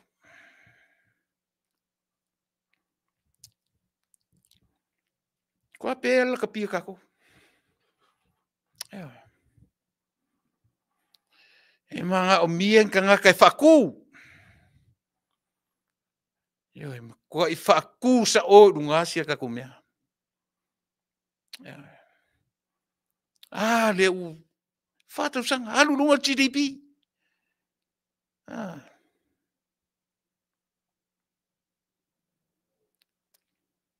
Le anga me o GDP. Gross Domestic Product, Samoa. E alu lunga tamau ainga. Si tia tamau ainga. Sama i teimi antu ar tamau loa o Presidente o nia tu nuu so lea pio lea vave. Ar tala le talafu. Aru lalo, ar feita i o tu le pa masiana vanga. E tau e peye. Peise polo feu i te linga le me ta ulea. Le talafu. E mumuso e whalongo iei. They hate to hear that word ai talafu. Ia molea, ole ai o le afu. Tas lupu ai talafu. Ia Samoa. Le o tala tu sa o atala i e whai atu. Ia le te taunta tu te tatonu wina tangata ua pē aila na lakapi. Pē aila na whainga malu. Le te tau. O ele te muli muli. O ele te muli muli ma e alu e te muli muli. I to ina lea. Leo te whai tu saoa. O le mea ua pē. Ma tua pē a. Ele le su e mo o mia ni tangata e olai. E koe ku oisi mea kako.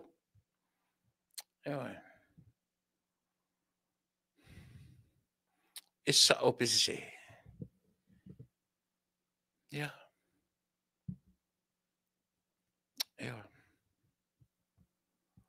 E vai le sere mari. E fa atatara fonga. Sia unga luenga le fai atu. Oro sao lea ili tatou malo. Halo momoe uma isi tangata. Au le pese a tangata e lango lango lona malo. Lena. Samoa. Na le pa wale me le taulangi e o yan supporters tala te alat me fo fai me te lunga e fake pages o vangani tele o tia in fake pages a poi foi sa fa o tia be my guest, come get me e mai kamalo o fuso ne tunu Muhammad Ali. Come catch me if you can. Yeah. How tele fefe for tangata so fa meto te feuti uma. Atai. Pole a lava me o ia kia o ke le pole se mese kasi. Aisa ai voice. The voiceless. Fa ia mo to leo. Istanga te mo muso e fai ala o te tau tarsaot. Yeah. Tu le epa mali moni ma tu vaenga. O te mana o te roto e o, te le mana o te rua ma le palota o no soru ngā tu la fono.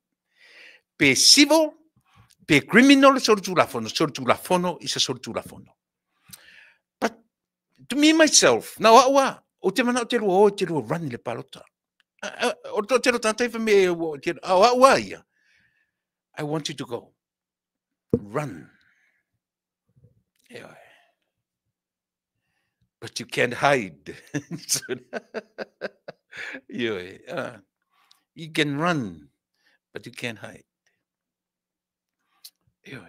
No te lua tilo ia le me te lua o ia le palo tale fai atu tala soi tala moni ale fai au te le mana o va o ru o ne lua taftu e mana te lua o lua ta fa oi to run le palo ta ke mga o ke lua o ke le mga o ke lua ngof ya ai o te le fa ma lunga le results o te sanga le lua o ru ono au le o te fai atu tala e fu e tanga taino tala no ia o tangata e tanoi, o tangata e tangata fast forward. E tangata fast, don't be surprised. Pea mense ninga i ngō tangata e tangata o fast. O tangata lango maa losi o le HRPP, o au friends. Tangata o le HRPP maa o yoi. Yoi. Lea me latu talavi mai mautaini. E le koe kula i le HRPP. Se vanga u insi me koe au kaka lango manus. I'm telling the truth. E whera sia Warren mata no tu nei.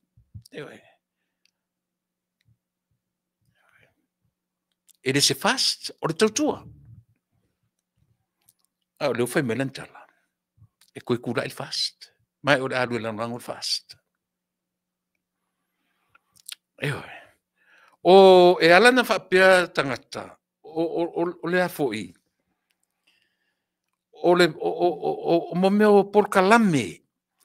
Ia malatu anava tau lena avatu. Ua iwa se furu mo tupa sene whataunu. Whataunu pa se ia leale tau le mea. Anava tau, leale ia anava tau. Tau atu ia Samoa. Lea mai le au tau whaalenga whi minga leo mai fola. Lea se mea whape, lea se whape se mea lea ka nguko ai pau. Ka nguko ke ale whanau nei ai alauri. Iwa se furu mo tupa sene. Ai a fu on whapea. Sole e ser kau whaaleanga sole. E ser kau whaaleanga o kangaka. A fu leo ke kau leo te tau talatu. O te leo whaaleanga au tau leo se o ke kali au kau whaaleanga. O le mea u ke o fwai. La sanga kau whaaleanga. Lea o le mea lea awhiai le ia fong fitalai ma le mistalia. Sole. O le mea every little thing e te tau lava ona create ai se ruma. Ua ola i rumas por kalamenge ia manguspepange. Ele ai se singa leinga nga o le observa le melea. O le tangata na malanga fatasi malato. Na creating le ruma lea.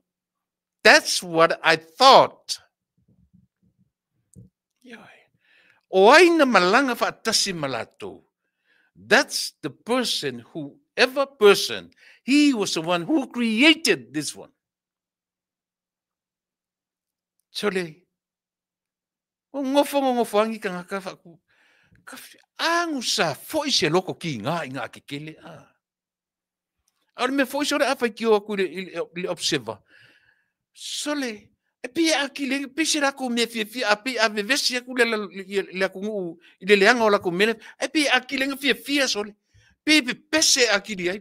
Pia fe mikai ai. Pese aku e ko ngofa ma create ele si mea, create. Ka fe sole. Sole. Ka fiola e sole. La me ofusanga fa pe umingi kanka. O leo ke kalikong. Fai o se kangaka malanga fa kasi man malanga lia. Sole ai ki e ko kongole. Ai ki e kongole vale le ai alu fa pe ngi maka. Kilo. Ele mo e uma ka ko vale le ele mo e mana tu So le pe alo kala le fai ka maloanga e moe ma natu e le moe yo e feliu li wa i le uru ma le e le moe maka e le moe fela wa i solo e su e se mea ea se i fai ai yo se i fai e sanga li poki i anga i isi anga wola e whakari me samo yo va inga ko ki o fata si man malanga al fast va ai se mea nga singa kama i mea ka umai nga singa kama i mea va ai po le ala va singa va ai le mele u fai ua sa ili ua su e masai e va ai lo singa masai mo mongo i ele lima yo e milo e o filol kama i lima lua lima tolu lima fa lima lima alu akoa so o kumale ulu yo e fa pena winga o tangata ia Heka ko kirikiro ia. E le whaavasenga ina e ni tangata aso fia. E whai ma la tou le meo lea. E whai ma la tou le meo lea. O le hika i ke mi umasale. A o hika ia. O e whaasanga sanga i lula ko le fia. E whaasanga sanga i le malo.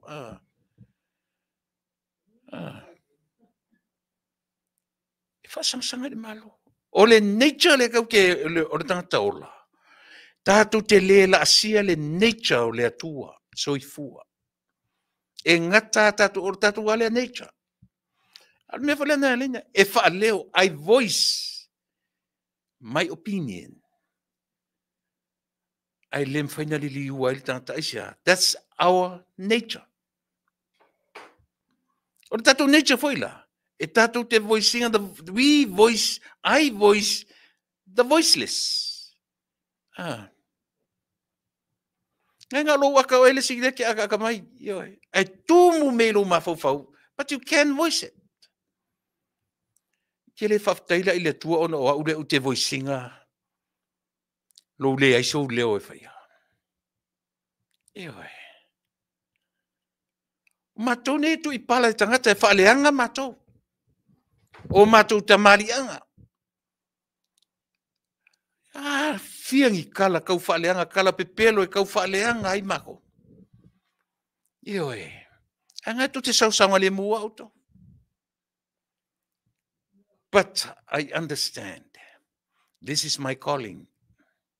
To voice your voiceless. Ore na. Ore na turo tato. Tātou te whaiti o rawa. Pē te kerisiano e tau le langi. E ke whaiki oa. Pē ke whai mai o re whai whiau. E le ngana mai o e se tala. I lo ma fau.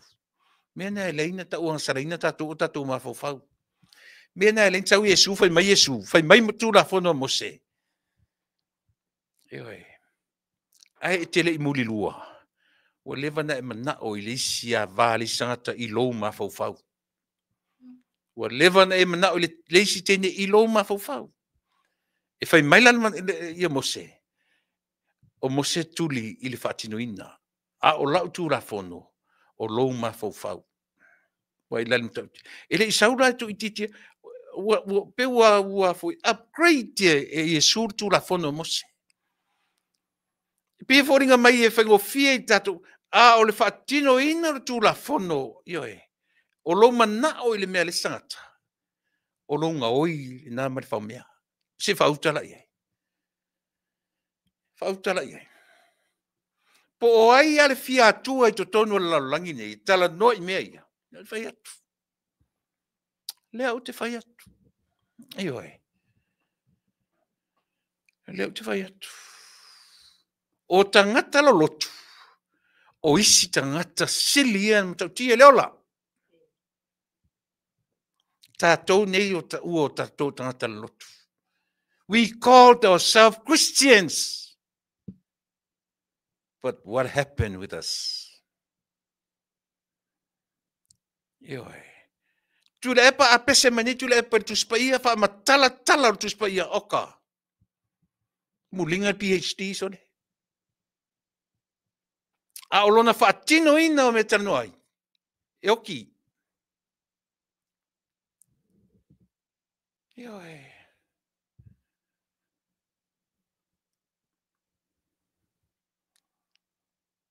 That's our nature. Ioe. Le nā tura na nā o tātou. Nā tura na na whai i tātou e le atua. Au le creation na ia le atua na whaia i tātou ia fō linga i a teia. But what? Ea. Ele i whape nā tātou me le amtanga. Pau ana le mistake ka le very first human. O lea. O lona le i usita ia o le fall le nā a le rua i tangata na whaitau wina umai tātou. But our daily sin, ele whanangolango la tātou, le original sin. Your sin is yours, mine is mine, ours are ours. Ele tua ia tātou a tātou soringa tu la fono ia atamu maeva. No. No. Yours are yours, mine are mine. Ua tātou te nofo mtu wa i whapeorura i tangata na mai tātou. E moni. Ioe. But o le fall lava le nā ia na whaale tonu ai le rua i tangata. O le nature o le tangata ua fiatua. O i nā e maua i le ungo tātou. Io nā. Ioe. Tau te fiu te loa na whairi o una launga le whilaunga inga i le. No launga le tuse kenese. Ioe, kenese sfumal valu. Ia ma te eres il kenese sfumane. Na ua matai le launga i upu ia na ua matai. To me, myself, o a uaia. O te le loa tu stala o kenese, reality.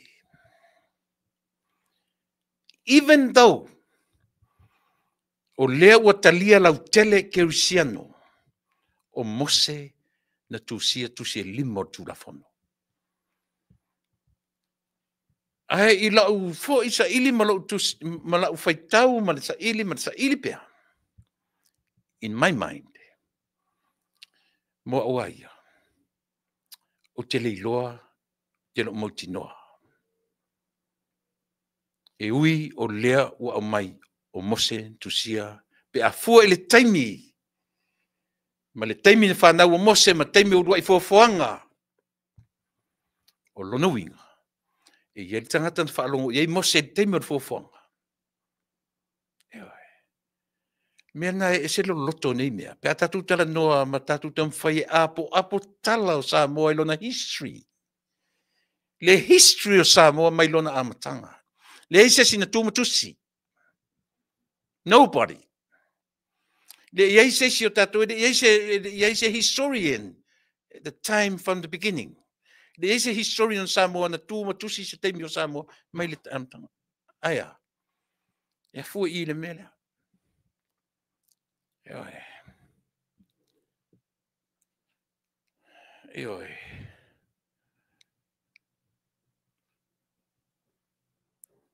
Tatu at nue o mai ma tatu tala. Ioe. Saurolo tu spa ia me o tatu te talitonu tala o le vavau. Tala a tilo la il tusile al kenise. Il la ure sa ilinga. Tilo le mena. Ioe. Lua fe lima se lau tau sanga. Talu na fai the very first creation. Sto fa na mose. About 1500, something like that, 200, tia fa pena. Taimi talu na fai fo fang. After fa na mose sauro mose tusi tala mai le fia fe tau sanga. Na tanga le tiro i tatu watu nu matala au mai o tatu watu nu mai le amtanga. I tau nu watu tonga. Ioi. Ele ien tanga tustusia. Ele ien se pi tau. Ele ien se mea tau se ngangana tustusi. Ile taimi le tolu se rau tau sanga. Ioi. Ile taimi. Talu na tura i mesa moa na tura i tuai tonga i tu tonu o tatu watunu. Temi umi. A le ua o na tusi o tatu tangata mai eila na written language. Ma toe au tilo ai tua. Ile foe mainga o Samoa. Pena umatara i orkenese. Le winga la lautala. O te le loa moa uaia. O te le loa. Po o ai tangata. Na au mai ia mose tusinga ia. I have no idea. I don't know. Ia le na. Whapena umame, whapena tatua nu. Tato o lo le tu la fono le au mai le au mai e ai foi. Le au mai e toi whafo i tu la fono Samoa. I tua, i le mena i le luasfu. Le fai maisi, i le se lua vai tonu. Ai vai le a fianga telo tu la fono le. Le ua misa i tangata i tonu le whafono. I mean whafono, I'm sorry. Tonu le potu whamasino. Tu la fono lea. Le ua misa i tangata i tonu o le potu whamasino.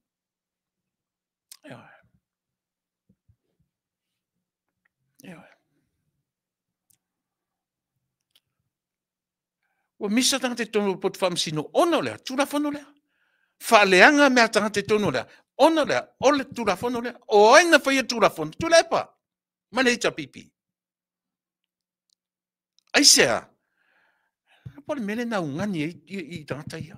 Olea, fai se tu la fono e iei matou whanua i te taunto e fo e mai. Fai se tu la fono.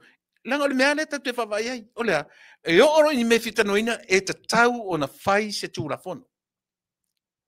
E te tau o na fai se tu la fono ina ia tala noa e ua iei se tu la fono e fai ngofia e na fai melem. Na e tilo to toa la i elea, i le mea lea. Ma le fai pule lea o sa ngangalona lua. Whapea maona winga. Io e. Whapea maona winga. Le lopo le mele na tam fai e alu i le HRPP, le teimi o le maa losi o tule e pa ma le HRPP. Oina i lope na taise sua. Oina i lope na tala noa musu i tua. Se fai se tu la fono le mele. O matu whanua i leo manui ai nu i ole au waa maisa vai. O whanua matu. Ai le ese me matu me fai i whanua ia. E le su la fono io e. E sa pese se. E sa pese se. Io e. I ei tangata i e me latu manatu. O te le fia tali ai. Pate le pea le sa i le pea ai. Se te le fia tala no il mena lang le no mentioninga ya u ya le tala ya mose i lunga o a usa i linga. Io e. Na mose lava i tala anga o perfetta i le tuspa ia lea e fi na wai le ti Apollo ma le angelu o Mikaele i le tina o mose e lo loto upo le tuspa ia. Io e. E le fengo fie e mana tua foi. O mene o tato tuspa ia. Le lava tato tatu e ia i la tu fa pitoa e o saili. I la tu ta ua o le whaingaluanga o whaifi au. Ai le whapera tino whanu whai o tangata lotu. Tato te whalangolango e alu le whaifi au e saili sau le tato te le whalangolango ni nā. Io e. Tato te le whalangolango fo i se tatalo to tasi tato te whalango e le ngata ina te talo mai whalangolango te talo tangata te talo moa e. Talo moa. But we have to pray too. Ja, e sa pese. Ai tilo sila le lei i le tuspai. I le whanau o mose i luma fia hawhe tausanga fta whanau mose. Ua lewa na iei talo fofuanga. O ailana au maia ia mose. Ewa. Na whamatala au ili ele atua ia mose le lulua ia soma le ia soma le whapena. Te leiloa, le wera na tala o te leiloa. I don't know. I have no idea. Even though Moses wrote the book, ile according to them, o ila tontu sia tu spaia. Ai a utango e fua le taimi whanau o Mose, ma le taimi na whai ele fofuanga, o te leiloa pen whawhenei loa Mose, I don't know, a whapeo le atua, ia. Mysterio na o te leiloa. Mai le ai sisi o tatu nei loa. E o ai se PhD o tu spaia na te leiloa. Ia. Ia, le na. Ta ua tele ta pula o te tala no tuai. Langa ile o au se tangata nofo. Tanta sa ili.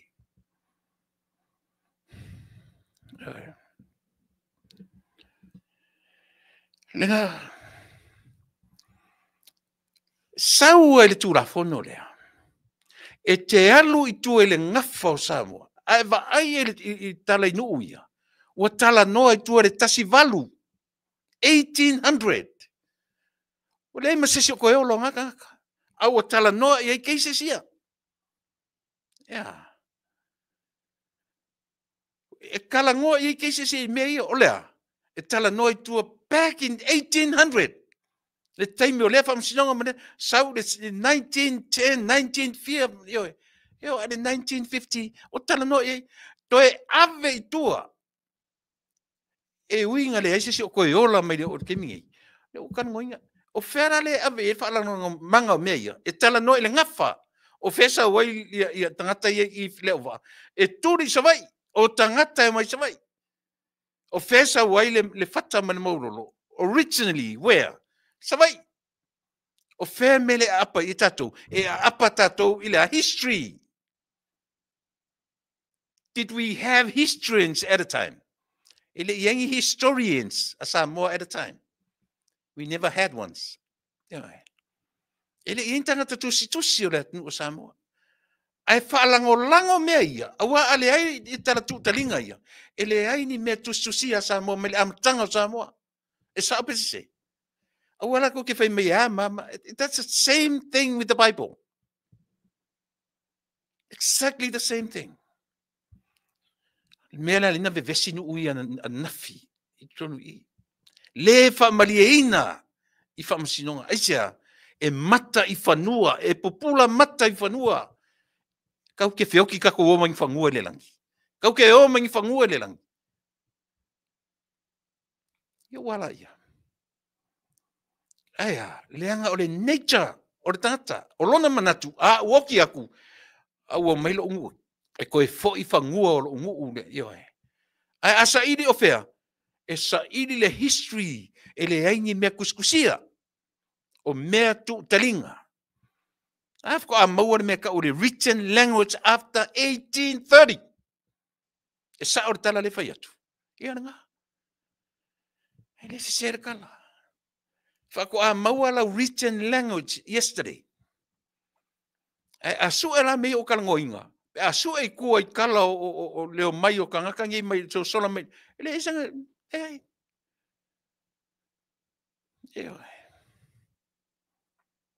Ele ia I mong kangaka kuskala historians la to te fa maumawina meia.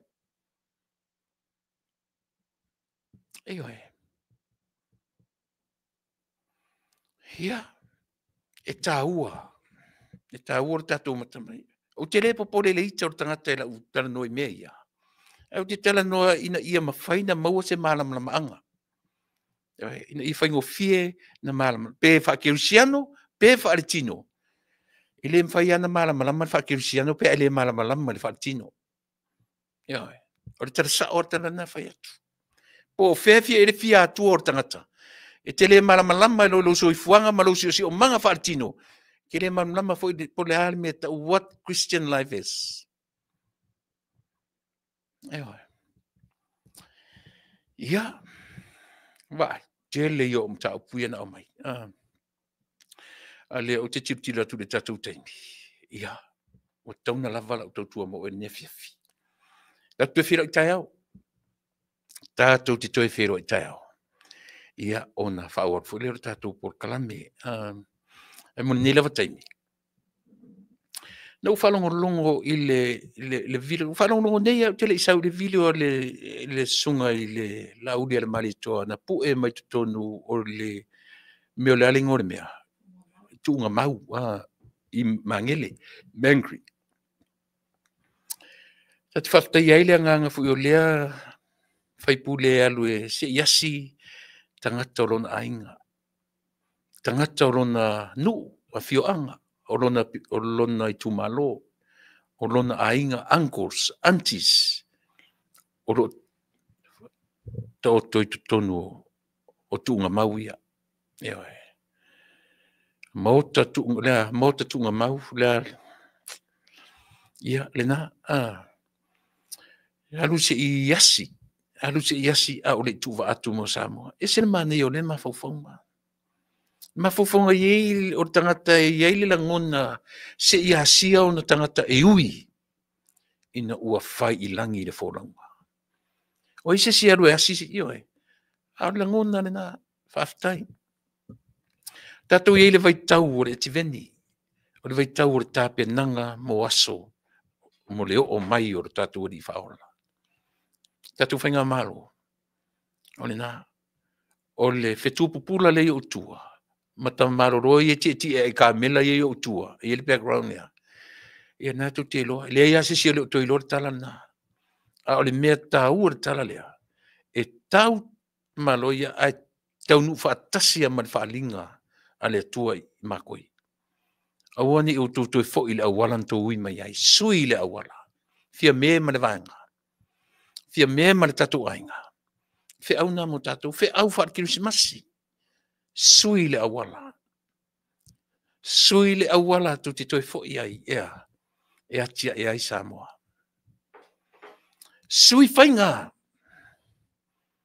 Sui awala. E manui ai yo tangata.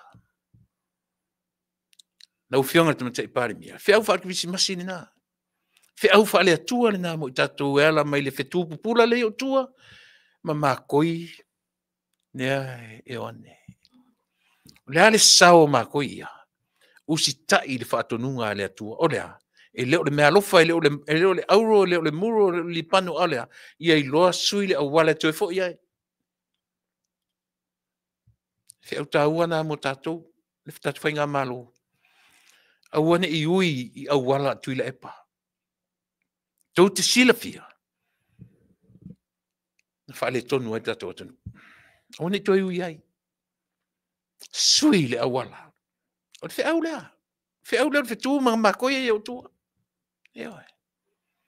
Ai alo lofa. Le tatou whainga malo. Wha o ngasa matou tua lalo. O le asa matou tua lalo a vatu. Wha o ngā. A vatu e, a upo e vatu e leang. Au e whangaina. A o le fe au wha Krismasi. O te taritonu, le te taundau whangaina. O le a sui le awala. Sui le awala.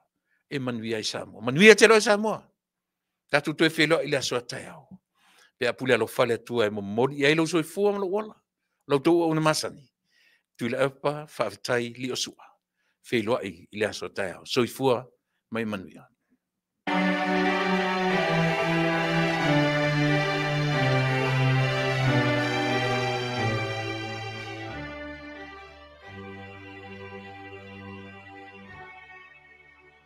O mai o tounga, fia ma pepe se. O mai tatou I pete lima. Tatou te iloai, ua whanau le tu.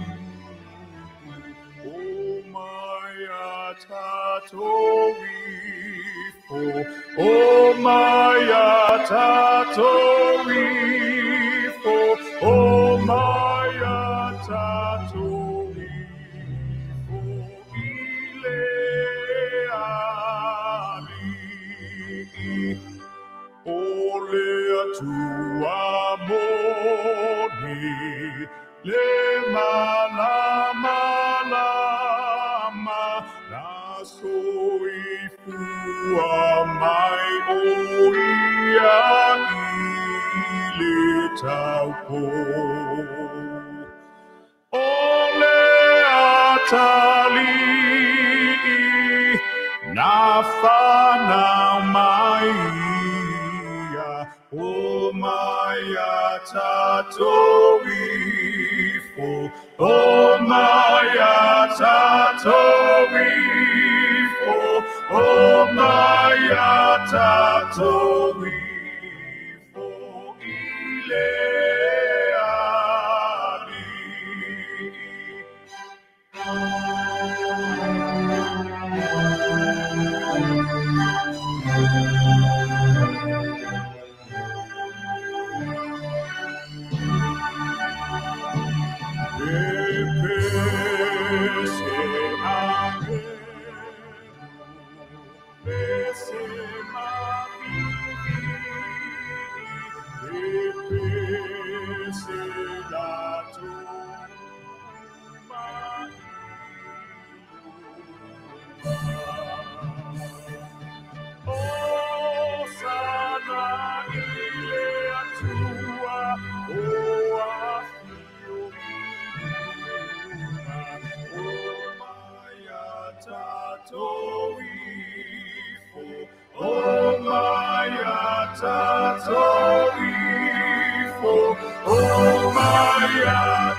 Introducing the Samsung Galaxy.